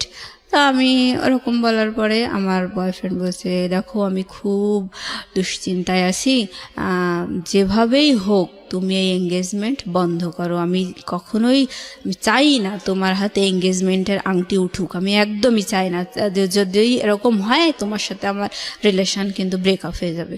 তো আমার বয়ফ্রেন্ড ওভাবে নিষেধ করে দেওয়ার পরে আমি খুব দুশ্চিন্তায় পড়ে গেলাম। পরে হঠাৎ করে আমি ভাবছি কীভাবে বিয়ে ভাঙা যায়, কীভাবে এঙ্গেজমেন্ট ভাঙা যায়, কীভাবে ওদের আশাটা বন্ধ করা যায়, এই দুশ্চিন্তা করতে করতে বাসায় ফিরে আসছি। তোর কি মত এবার বল দেখি, তুই এত ঘুলাচ্ছিস, কি সমস্যাটা কি এবার বল। তো বলছি দেখেন বিয়েটা তো ভেঙেই গেছে, তার টুটুল তো অনেক ভালো স্টুডেন্ট, টুটুলের একটা ভালো চাকরি বাকরি হলে তখন ওর সাথে আমাকে দিয়েন বিয়ে। এই কথাটা আমি যখনই বলেছি, বলার পরে আমার মা সে চোখ বন্ধ করে উল্টো পাল্টা সারা গায়ে আমাকে বাড়ুন দিয়ে মারতে মারি চোটে আমি সারা ঘরে আমি হিসু করে ফেলছি। হ্যাঁ, ওহো, কাপড় চোপড় নষ্ট হয়ে গেছে। আর আমার ভাই বারবার ঠেকাচ্ছে, বলছে থাক আর মারতে হবে না, মারতে হবে না। আর আমার বড়পা যখনই বারবার বিয়েতে একটু বাধা আসছিল তখনই আমার বড়পা খুব রেগে যেত, ও বলতো যে ওরে বাবা তাহলে তো টুটুলের সাথে হয়তো ওর বিয়ে হবে, এরকম ওর তো স্বপ্ন ও একাই বিসিএস ক্যাডার হবে, হ্যাঁ, টুটুলের সাথে কোনোভাবে যেন আমার না হয়, যার জন্য ও বেশি খেপে যেত। তো আমাকে যখন মারধর করেছে তখন আমার বড়পা বলছে যে ঠেকাচ্ছিস কিসের জন্যে, মারুক ওকে মারুক, পাক্কা শয়তান, অনেক শয়তান, অনেক হারামি, কতভাবে যে আমাদেরকে হ্যারাস করলো, ওকে কি খারাপ ছেলের সাথে দেওয়া হচ্ছে, এরকম করে মারিস চোটে। আর বলছে আচ্ছা ঠিক আছে আমি ওই মোবাইলে বিয়ে করতেই রাজি আছি। তখন আমার মা বলছে যে ভূত না ঝাড়ালে হয় না, এভাবে বলছে। বলার পরে যাই হোক আমি বিয়েতে রাজি হয়ে গেছি দেখে আমার বয়ফ্রেন্ডের সাথে আমি কথাবার্তা বন্ধ করে দিছি। দিয়ে পরে ও বলছিল যে আর ফোনে মানে ওই আমার ওই পাত্রের সাথে আর কথাটা তো বলবে না, এরকম একটা কথা দিয়েছিল। দেওয়ার পরে আমি যখনই ফোনে আবার রাজি হয়ে গেছি, পাত্রকেও বলে দিয়েছে যে হ্যাঁ মানে আমাদের বাসা থেকে বলেছে না মেয়ে বিয়েতে রাজি, তুমি যা শুনেছো সব ভুল, সবই শত্রুতার কারণে হয়েছে, এভাবে আসলে বিয়েতে আমি রাজি হয়ে গেছি। তো আমার মানে ওরা যখন এরকম আমি বিয়েতে আপত্তি করতাম তখন আমার বড় বোন, আমার সবাই আমার চেহারা নিয়ে নেগলেক্ট করেছে। আমার বড় বোন বলতো যে দুদিন বাদে তো মানে আমার যখন বিয়েটা একেবারে ভেঙেই গিয়েছিল, মানে ওই যে এঙ্গেজমেন্ট করতে এসেও আসলো না, আমি একটু ঝামেলা করছিলাম। তো ওই সময় আমার বড় বোন বলছিল যে কয়েকদিন পরে তো তাসফিয়ার গায়ে হলুদ, তখন তো অনেক মেহমান আসবে, তা তুই একটু ভালো করে সাজিস, যদি তোর দেখে কেউ পছন্দ করে তখন যদি তোর একটা গতি হয়, এরকম করে মানে উপহাস করে বলল। তো যাই হোক, পরে আমার বড় বোন আমি বিয়েতে রাজি হওয়ার পরে বললো সেই তো রাজি হলি, তাহলে আর এত ঘোল খাওয়ার কি দরকার ছিল, সারা ঘর হিসু টিসু করে কি একটা ইয়াং মেয়ে লজ্জাও করে না, সি এরকম করে বললো। যাই হোক, আমি তখন মানে নিজে কোথায় যেন হারিয়ে গেছি, এরকম সবাই দুর্ব্যবহার করে আমাকে বিয়েতে রাজি করালো। আর আমি যখন আপত্তি করতাম তখন আমার বাবাও ঘটককে বলতো যে ভাই আপনি টেনশন করেন না, আমার ছোট মেয়েটার বিয়ে হয়ে গেলে ওকে আমি বাড়ি থেকে বের করে দেব, ও কোনো দারোয়ান টারোয়ান ধরে নিকি করে থাকতে যাক, ওরে আমি বাড়ি থেকে বের করে দেব। দিয়ে এই কথা বললে আমার বাবার সাথে কথা বলতো না। তারপরে আমাকে পরে একদিন সকালবেলা ওরকম আবার ওরকম করে কথা বললো, বলে আমার গলা টিপে ধরে বললো যে মরতে পারিস না, এরকম করে তোর আমি বাড়ি থেকে বের করি। তো যাই হোক, মারধর করার পরে আমি চারিদিক থেকে মানে জিম্মি হয়ে গেলাম, বিয়েতে রাজি হয়ে গেছি। এবার আমার বিয়েটার ডেট পড়লো হচ্ছে জানুয়ারি 7 তারিখ 2011 সাল। তো আমার এই ঘটনাগুলো হচ্ছে মানে ডিসেম্বরের শেষের দিকে, 2010 সাল ডিসেম্বরের শেষের দিকে। তো আমার ছোট বোনের পাত্রপক্ষ বিশাল গল্প করছিল, বলছিল যে সীতাহার দেবে, অনেক গহনা দেবে, অনেক কিছু, বিশাল গল্প আর কি। মানে আমার মা বাবা সবসময় ওই ঘটকের গল্প শুনে বিয়েতে রাজি, হ্যাঁ, কেউ যাচাই করেনি যে আদৌ ঠিক শুনছি কিনা, কারণ আপনাকে নিয়ে অনেক টেন্স ছিল তারা। হ্যাঁ, আমার ছোট বোনের ব্যাপারে, আমার ছোট বোনের যে বিয়ে ঠিক করছিল যে ডিপ্লোমা ইঞ্জিনিয়ার, ওরও পছন্দ ছিল না। আর ওরও মানে ওর পাত্রপক্ষ থেকেও বড় বড় গল্প শুনেছিল, ওগুলোও যাচাই করেনি আর কি, মানে ছোট বোনের ওগুলোও যাচাই করেনি, মানে ওরে তো মান সম্মান বাঁচানোর জন্য তড়িঘড়ি করে বিয়ে দিতে চাইছিল। তো যাই হোক, ওর বিয়ের ডেট পড়লো হচ্ছে ডিসেম্বরের 23 তারিখে। তো এদিকে আমিও বিয়েতে রাজি হয়ে গেছি। এবার আমার ছোট বোনের বিয়ের দিন পাত্রপক্ষ আসলো। তো পাত্রপক্ষ যে মানে আহামরি গল্প দিয়েছিল, সেই গল্প অনুযায়ী বিয়ের দিন কিছুই পাওয়া গেল না। বলছিল যে 40-50 ভরি স্বর্ণের গহনা দেবে, অনেক কিছু, অনেক টাকা দিনমোহর হবে, মেলা গল্প শুনেই তো বাবা মা রাজি হয়েছিল। তবে দেখা গেল যে 1.5 থেকে 2 ভরি স্বর্ণের গহনা দিয়েছে, আর এই যে হাতে 2টা বালা দিয়েছে সেটা হচ্ছে ব্রোঞ্জের উপরে 4-5 আনা স্বর্ণ মানে ঘষা টসা দিয়ে বানায় আর কি, ওরকম বালা দিয়েছে। মানে আমার বোন যে অনুযায়ী গল্প শুনছিল সেই অনুযায়ী কিচ্ছু পায়নি দেখে ওর খুব মন খারাপ, বললো আমার কি দিল, কোথায় দিল, এরকম। তা যাই হোক, আমার ছোট বোনের বিয়ে হয়ে গেল। বিয়ে হওয়ার পরে শ্বশুরবাড়িতে গেল। আমার বোনটা আসলে একটু কি বলবো, ও মানে অল্পতে একটু বেশি গল্প দেওয়া স্বভাব ছিল ওর। ও আমাকে বলছে ওর বিয়ের 3 দিন পরে ওরা এসছে, মানে আমার ছোট বোন ছোট বোনাই ওরা আমাদের বাসায় এসছে বিয়ের 3 দিন পরে। তখন ঘটক মানে আমার বিয়ের জন্য রেডি। তো ঘটক আর ঘটকের ওয়াইফ, আমার ফুপুই হয় ঘটকের ওয়াইফ, তো উনি বলছে যে তাসফিয়ার বিয়েতে, আমার মা বলছে যে তাসফিয়ার বিয়েতে তো বিরাট গল্প শুনলাম, তো সেই অনুযায়ী তো কিছু পেলাম না। তো আমার ফুপু বলছে যে ঠিক আছে, মুসলিমার বিয়েতে আপনারা খুব ভালো করে যাচাই করে নিন, যেহেতু এইটাতে পাননি, আর 2টো পাত্রই তো আমার হাজব্যান্ড ঠিক করেছে, তো এটা আপনারা যাচাই করেই নেন। তখন আমার মা বলছে না, যাচাই করা লাগবে না, যেহেতু পাত্রের বাবা হাজি, যাচাই করা লাগবে না। বলছে না যাচাই করেই নিতে হবে, এরকম করে বললো। কিন্তু তারপরেও যাচাই করেনি। তো বিয়ের 3 দিন পরে আমার ছোট বোন আসলো রাতের বেলা। তো আমার ওই ঘটক আমার আব্বার সাথে আলাপ করছে যে বিয়ে নিয়ে এই মেয়েটার অনেক ঝামেলা ঝঞ্ঝাট হয়েছে, তো এখন আর বিয়ের ব্যাপারে আমি কোনো কথা বলবো না, এখন রাজি করালে আপনারাই রাজি করাইছেন, আপনারাই ফাইনাল মেয়ের সাথে কথা বলেন। তখন আমার আব্বার ডাকলো, ডেকে আমারে বলতেছে যে হচ্ছে হ্যাঁ বলো, তুমি কথা বলো, তুমি কি বলতে চাচ্ছ। তখন আমার মা রান্নাঘরে বসে রান্না করছে, আমি ডাইনিংয়ে, আমার বাবা, ঘটক, আমার বোন, আমরা কথা বলছি। তো আমি বলছি, আমি লাস্ট চেষ্টা করছি ওটা বিয়েটা আটকানোর, ওটা হচ্ছে আমার লাস্ট চেষ্টা। সেটা হচ্ছে আমি বলছি যে দেখো, তাসফিয়ার বিয়ের সময় তো মানে একেবারে আকাশ ছোঁয়া গল্প শোনা গেল, তার গহনা, তার পোশাক আশাক, বিশাল গল্প শোনা গেল যে এই দেবে, কিন্তু সেই অনুযায়ী কিন্তু বিয়েতে কিছুই হয়নি। তাহলে আমাকে অন্তত এঙ্গেজমেন্ট করায় রাখো, তারপর সব কিছু যাচাই টাচাই করে নিয়ে উনি তো 6-7 মাস পরে আসবে, তখন আমার বিয়ে দিও। এই কথাটা কেবল আমি বলছি, ওটা আমার বিয়ে ভাঙা। তখনও আমি মানে মন থেকে রাজি না, তো মার খেয়ে রাজি হয়েছি। ওই সময় ওটা যখন বললাম, তখন আমার মা রান্নাঘর থেকে বলছে, আর একটু বাড়ুন দিয়ে মারবো নাকি, এরকম বলছে আমার মা। আর আমার বাবা বলছে যে তাসফিয়ার বিয়েতে কি পাওয়া গেছে কি পাওয়া যায়নি ওসব তোমার দেখার দরকার নেই, তুমি এই বিয়েতে রাজি, তুমি এখন কথা বলো। তো আমি দেখলাম যে না, আর আসলে বলার আর কিছু নেই। মনে মনে বললাম, পরে আমি বসে আচ্ছা ঠিক আছে, তোমরা যাবার তাই করো। মানে আমি মানে কেমন আমার মনটা অন্য একটা জগতে, অন্ধকারের মধ্যে হারিয়ে গেছে, হতাশা, মানসিক আঘাত, কষ্ট, দিকে বয়ফ্রেন্ড তো মেলা ঘুলাইয়ে দিল। তো যাই হোক, আমি বললাম আচ্ছা ঠিক আছে। তখন আমার বাবা বললো যে ঠিক আছে, তুমি হাজী সাহেবের সাথে কথা বলো। পরে আমি বলছি কি কথা বলবো, বলছে যে তুমি যে চোখের সমস্যার কথা বলছিলা, উনি কষ্ট পাইছে, তুমি এখন তার কাছে ক্ষমা চাও। আমি কিন্তু সত্যি কথা বলছি যে আমার চোখের সমস্যা, অথচ তার জন্য আমার বাবা হাজী সাহেবের কাছে আমাকে ক্ষমা চাওয়ালো। যে আমি অন্যায় করছি, ভুল করছি। আমি তাই বললাম যে আঙ্কেল সরি, বুঝতে পারিনি, আপনি আমারে মাফ করে দেন। মানে আমি সবার হাতের পুতুল, তো আমি ওইভাবেই বলছি। বলার পরে হয়ে গেল, বিয়েতে আমি রাজি। তারপরে জানুয়ারির 7 তারিখে আমার বিয়ের ডেট পড়লো।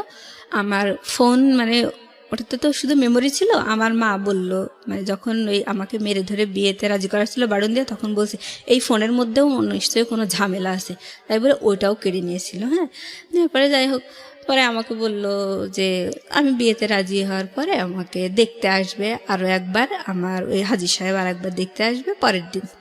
আমাকে বললো ভালো ড্রেস আপ করে রাখো, উনি আসবে, দেখে যাবে। আসলো, আসার পরে দেখা টাকা করে গেল। এবার জানুয়ারির 7 তারিখ বিয়ের ডেট পড়লো।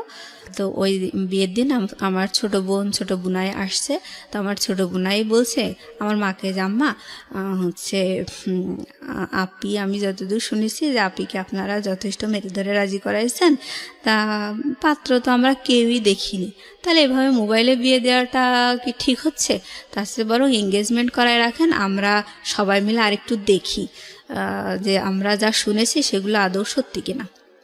তখন আমার মা বলছে, ওরে বাবা, ছেলেটার 250 বিঘা জমি আছে, ছেলের বাবার 250 বিঘা জমির মালিক, তাকে 30 বিঘার উপরে বিল আছে, তারপরে ছেলেটা 10 লক্ষ টাকার গহনা নিয়ে এসেছে, তুমি এসে ভালো আর কি বলছো? বাদ দাও, তোমরা ছোট মানুষ, তোমরা বোঝো না, আসলে বাদ দাও, মোবাইলেই বিয়ে হবে।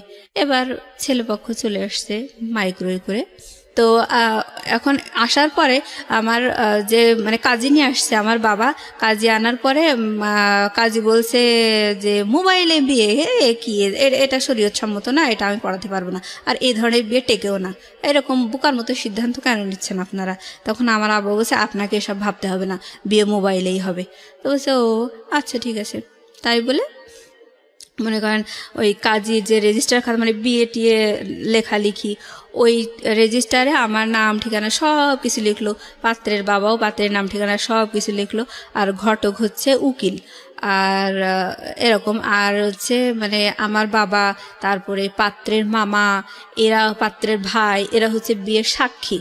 তা হওয়ার পরে আমাকে মানে এসেছে আমার কাজী প্লাস ওই পাত্রপক্ষের লোকজন, মানে আমার রুমে আসছে, এসে ওগুলো সই টই সব করা আছে, আমি সই করে দিয়েছি, এই পাত্রের ঠিকানা এইগুলো বলে টলে বলছে আপনি কি রাজি, আপনি কি কবুল বলছেন? তখন আমি বলছি যে কবুল। ছেলেটাকে দেখিনো? না না না না, আমি দেখিনি।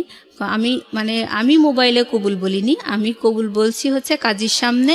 ও কাজী, ওখানে আমার বাবা, তারপর কাজী, ঘটক, মানে পাত্রের বাবা, পাত্রের ভাই, এগুলো সবাই আমার রুমে, সবাই দেখছে যে আমাকে কবুল পড়াচ্ছে, আমি কবুল বলছি। তখন মোবাইল ছিল না কানে? আমি ছেলেটাও শুনে নাই? না না, ছেলেটাও শুনে নাই। তা আমি এভাবে কবুল বলছি, আমাকে 3বার কবুল বলতে বললো, আমি 3বার কবুল বললাম। বলার পরে ওনারা আমার রুম থেকে বেরিয়ে গেল। তা দেনমোহর করছিল 1 লক্ষ টাকা। তো এভাবে আমি আর কবুল বলানো, আমি ওদের সামনে কবুল বলছি, আমি ফোনে কবুল বলি নাই, আমার কবুল বলার সাক্ষীও না ওনারা। তো যাই হোক, আমি কবুল বলার পরে ওনারা আমার রুম থেকে বেরিয়ে গেলেন। বেরিয়ে যাওয়ার পরে ড্রয়িং রুমে ওনারা সবাই বসে আছেন, পাত্রপক্ষের সবাই, আমার ছোট বুনাই, আমাদের বাড়ির সবাই। আমি ছিলাম না, আমি দরজার কাছে, ড্রয়িং রুমে দরজার কাছে আমি দাঁড়িয়েছিলাম। এখন পাত্র হচ্ছে মানে কাজী হচ্ছে কানে মোবাইলটা নিয়েছে, নিয়ে ওই নাম ঠিকানা সব বলছে, বলে পাত্রকে বলছে বলেন কবুল, বলেন কবুল, এরকম। তো উনি ওই পাশ থেকে কবুল বলছে। আসলে ওই পাত্র বলছে না কে বলছে সে আল্লাহ জানে। না না না, লাউড স্পিকারও দেয়নি। তো কবুল ওইভাবে আসলে বিয়েটা হলো, মোবাইলে সে কবুল বলল, কিন্তু ওই কাবিন নামায় পাত্রের কোনো সিগনেচার নেই, মানে পাত্র উপস্থিতি নেই আর কি। সে বিদেশ থেকে মোবাইলে কবুল বলল, আর আমি দেশে থেকে। তাও আপনারা কেউ শোনেননি সেই কবুল? না, আমরা কেউ শুনিনি সেই কবুল। তো যাই হোক, এবার ওই দোয়া দরুদ পড়লো আর কি, কলেমা এগুলো পড়ে নিয়ে একটু মোনাজাত করলো। সেই সময় ওই আর কি লাউড দিল আর কি, লাউড দিয়ে ওইখান থেকে পাত্রের তার ওই 2-4টা বন্ধু টন্ধু নিয়ে ওই একা একা সেখানেও সে কি পড়ছে দোয়া দরুদ, আর এরাও পড়ছে, মানে এটা লাউডে হয়েছে আর কি। তো কবুলটা লাউডে হলো না কেন? কবুলটা লাউডে হলো না মানে ওরা ওই সময় আসলে বোঝেনি যে এটা লাউডে করতে। আর আমার বাবা মায়ের বিশ্বাস হচ্ছে যে হ্যাঁ আমরা মোবাইলেই বিয়ে দিচ্ছি, ব্যাস। তারা জাস্টিফাই করছে না যে আসলে ছেলেটা কবুল বলছে নাকি আদৌ বলছে না, এগুলো কেউ জাস্টিফাই করছে না। আর তারা মাথায়ও আসেনি যে আদৌ কবুল বলছে, বা ওই কবুল শব্দটা তাদের শোনার আগ্রহ এরকম ছিল না। তাদের কথা হচ্ছে এই মোবাইলেই তো বিয়ে দিচ্ছি এই। আর তাদের সবচেয়ে বেশি আত্মবিশ্বাস হচ্ছে ছেলের বাবা হাজি, সুতরাং তারা কখনোই ফাঁকি দেবে না, এই ধরনের একটা মানে ট্রাস্ট তাদের মধ্যে। তো যাই হোক, বিয়ে হয়ে গেল। হওয়ার পরে আবার আমার শ্বশুর হয়ে গেল হাজি সাহেব। আমরা সবাই মানে একসাথে ডাইনিংয়ে বসে খাওয়া দাওয়া করলাম। করার পরে মানে আমরা না, সরি, ওই মানে পাত্রপক্ষকে আমার ওই ননদ, শ্বশুর, শাশুড়ি সবাই ডাইনিংয়ে বসে আছে, আমি সবাইকে খেতে দিচ্ছি। খাওয়া দাওয়ার পরে ওনারা, আমার শাশুড়ি একটা কথা বলে গেলেন যে মা, এই মোবাইলে বিয়ে হয়েছে এই কথাটা কখনো কাউকে বলবা না। ইভেন আমার মা, আমার পরিবারের সবাইকে বলে গেল যে এই কথাটা কখনো কাউকে বলবেন না যে মোবাইলে বিয়ে হয়েছে, কারণ এটা শরীয়তসম্মত না।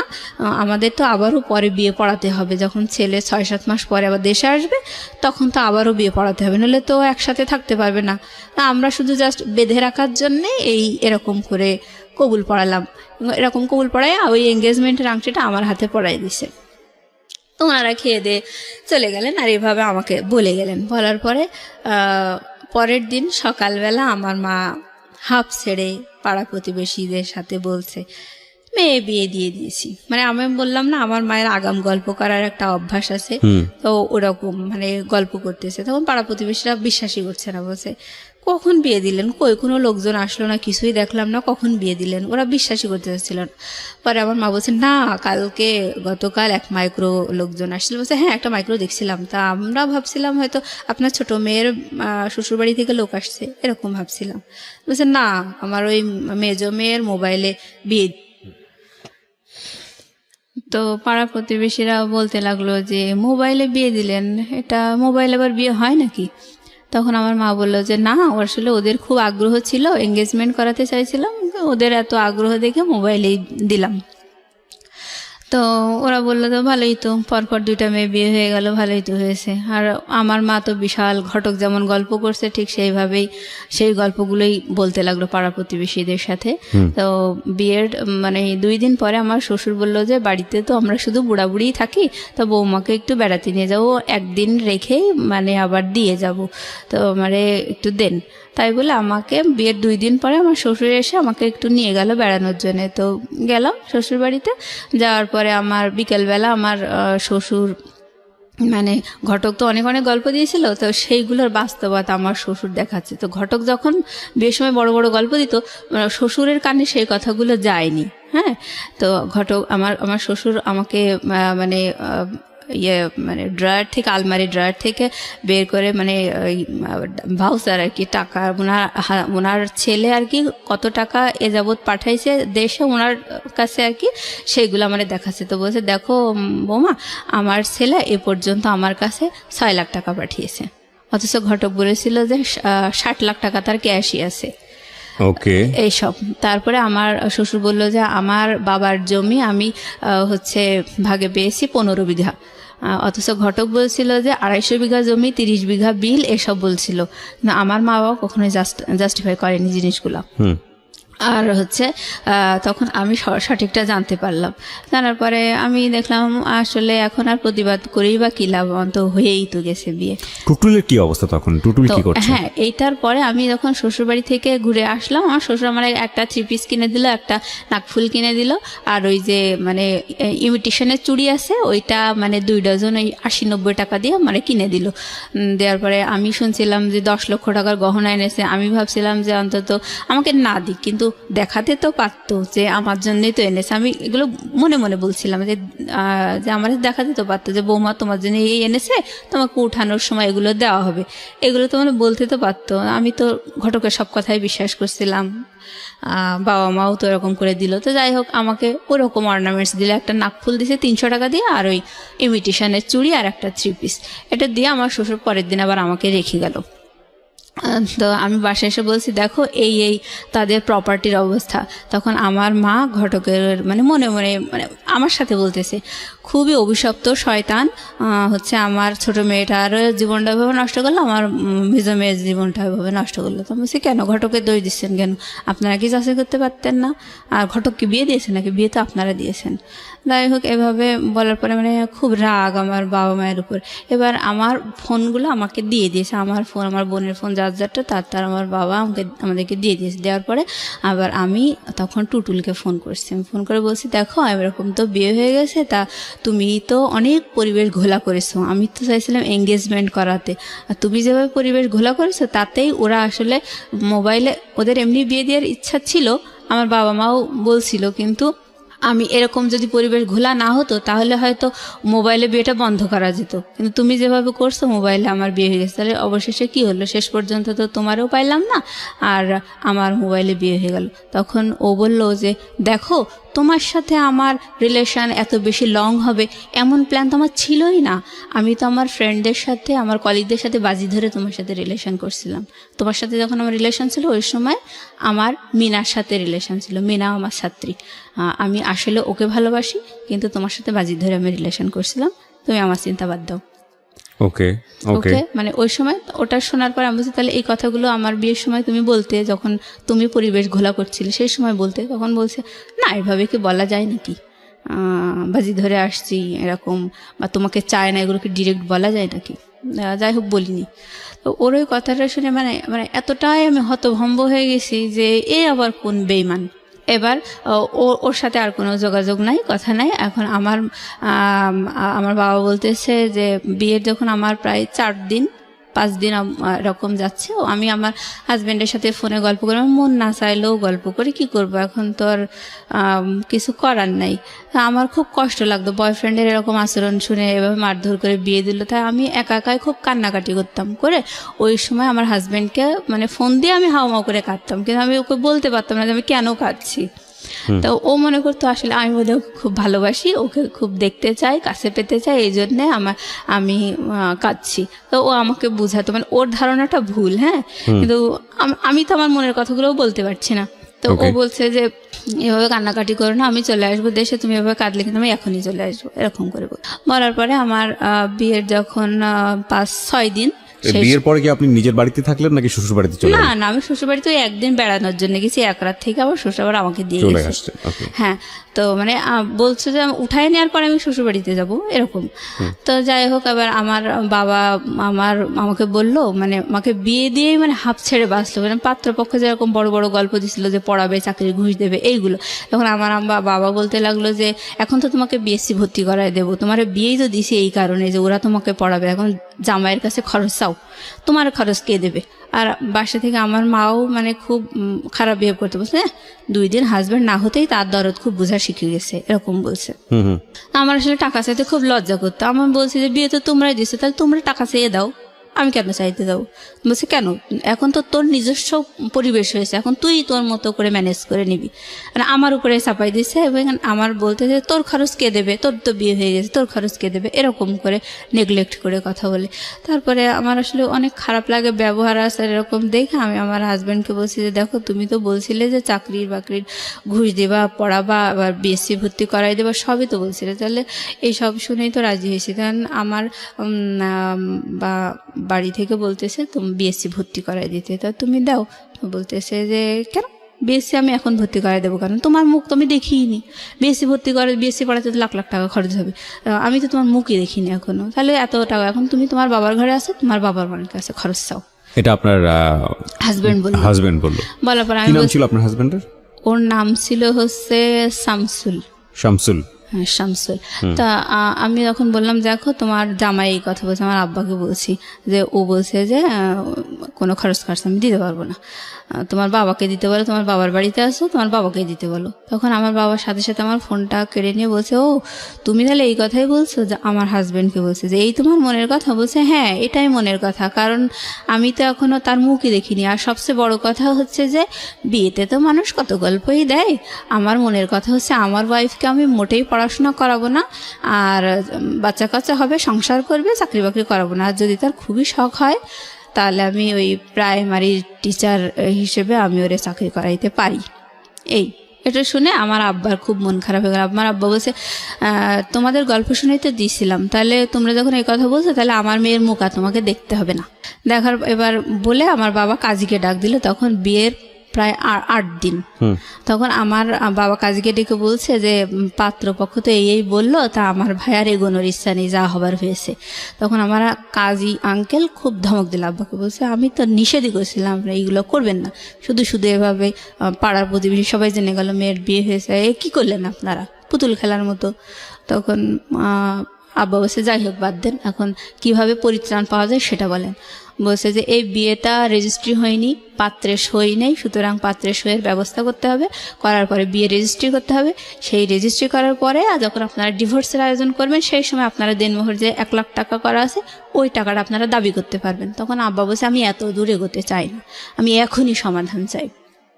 কি আছে বলেন? বলছে যে তখন কাজী বলছে যে এখন সমাধান একটাই, সেটা হচ্ছে 2 পক্ষ আপনারা এক জায়গায় হাজির হবেন এবং আপনারা সাক্ষী রাখবেন যে আপনারা পরবর্তীতে কেউ কাউকে ডিস্টার্ব করবেন না, যার যা লাইফ সেটেল, তো আপনি কখনো ডিস্টার্ব করবেন না এবং হচ্ছে কোনো দাবি দেওয়া নেই, কিছু নেই, সব বাদ।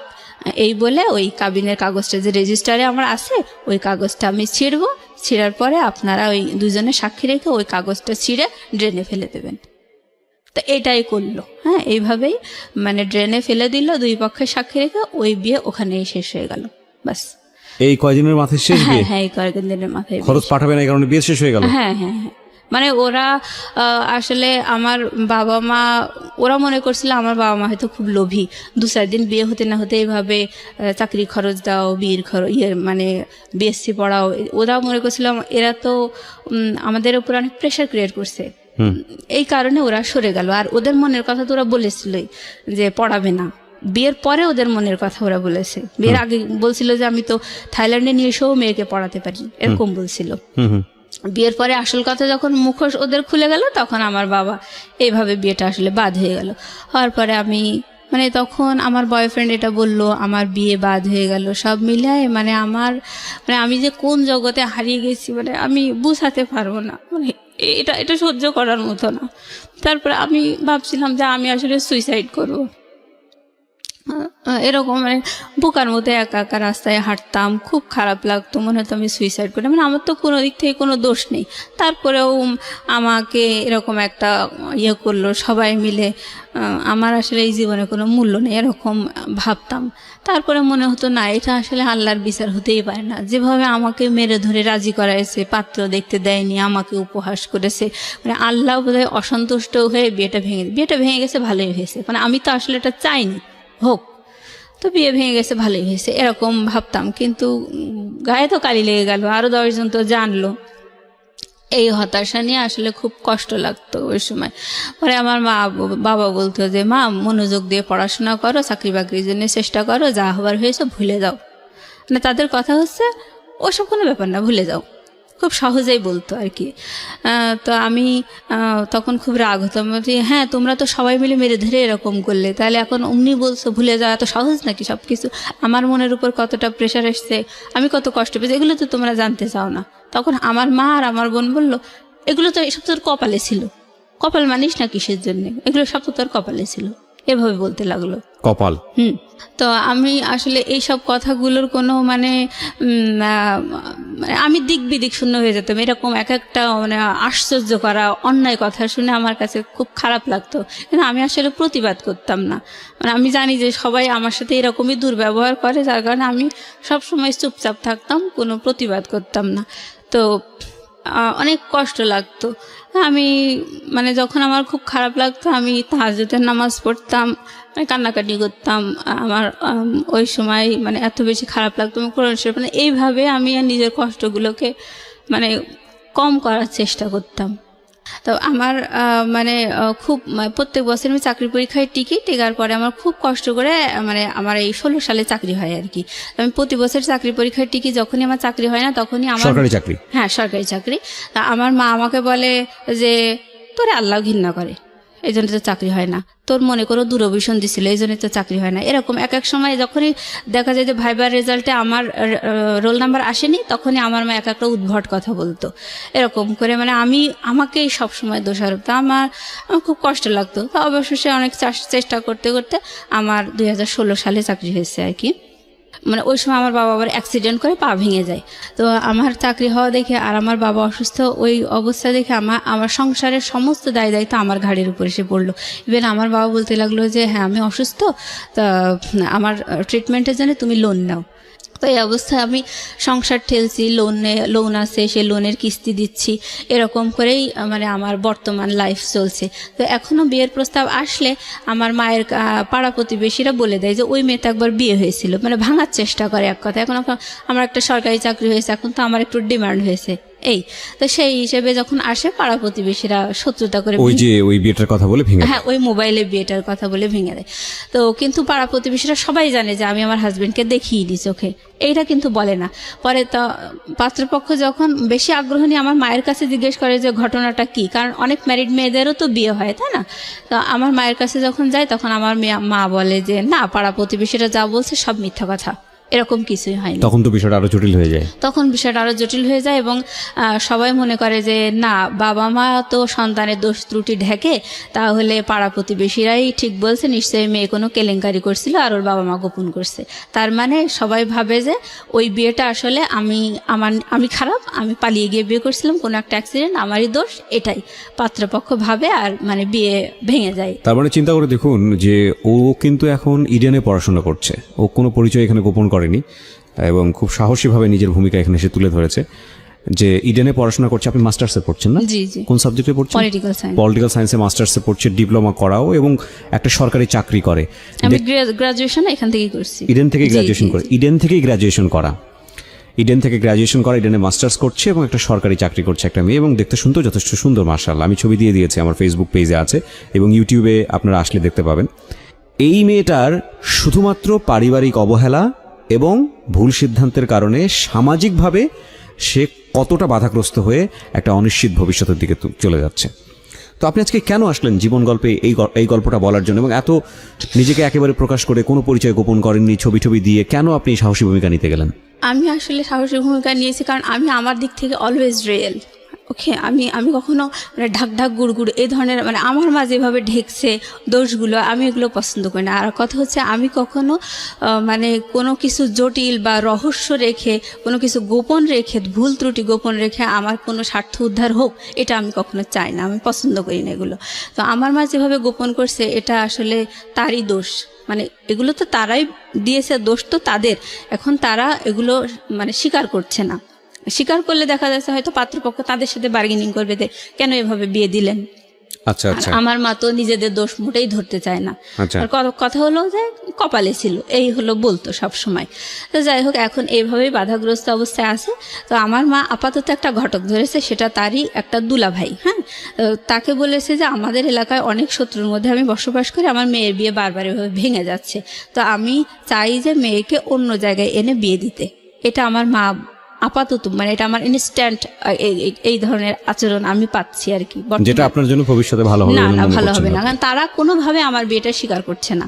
কিন্তু বিয়েটা তো আসলে কিছুই না, আমি আমার হাজবেন্ডকে চোখেও দেখি না, আমি চিনতেও পারবো না কার সাথে বিয়ে হয়েছে। তাহলে আপনি আজকে রেডিওতে, আমি যদি ভুল না করে থাকি, আজকের এই জীবন গল্পটা বললেন মূলত একটা উদ্দেশ্য নিয়ে, যে আপনি আপনার একটা ম্যারিড লাইফ চান এবং এমন একটা ছেলেকে চান যে ছেলেটা আপনাকে পুরোটা জেনে শুনে বুঝে তারপরে আপনার জীবনে আপনার এবং আপনার জন্য আমাকে হাত যাচাই বাড়ায়। করে নেবে, আমার সাথে কথা বলে। ইভেন আমার যে আপনি কি ধরনের ছেলে চান? আমি চাই, মানে আমি একটা সরকারি কর্মকর্তা, আমি কিন্তু ঝাড়ুদার না, আমি একটা অফিসার। তো আমার হাজবেন্ডও একটা অফিসার হবে, বা সে আমার সাথে এক ধাপ একটু বেশি, আমার 10ম গ্রেড, হ্যাঁ, আর সে 9ম গ্রেড হোক, এরকম। আচ্ছা, যদি এরকম না হয়, এরকম না হয় বা বা এরকম পেলেন কিন্তু মানুষ ভালো না, আপনার ওইটা জায়গা থেকে তো আমি সবসময় এখন মনে প্রাণে চাই যে হাজব্যান্ড যেহেতু একটা আপন জিনিস, তো ওই মানুষটার কাছে আমার জন্য কি আছে, ওই মানুষটা আমি পেতে চাই, সে ভালো হোক বা খারাপ হোক। তখন ওই লাইফটাই গেলে দেখা যাবে আমার লাইফটা কমপ্লিট হয়ে যাবে, জন্ম বিয়ে সব মিলায় কমপ্লিট। আমি শুধু দেখতে আগ্রহী যে আমার সত্যিই কপালে এত কিছুর পরেও আমার ভাগ্যে আসলে ভালো কিছু আছে কিনা। আমরা দোয়া আমি করি একটা আপনার ভালো জন্য। husband। এবং এই অনুষ্ঠানটি শোনার পরে যদি আপনারা কেউ ওনার ব্যাপারে আগ্রহী হন, অবশ্যই আমাদের সঙ্গে যোগাযোগ করবেন।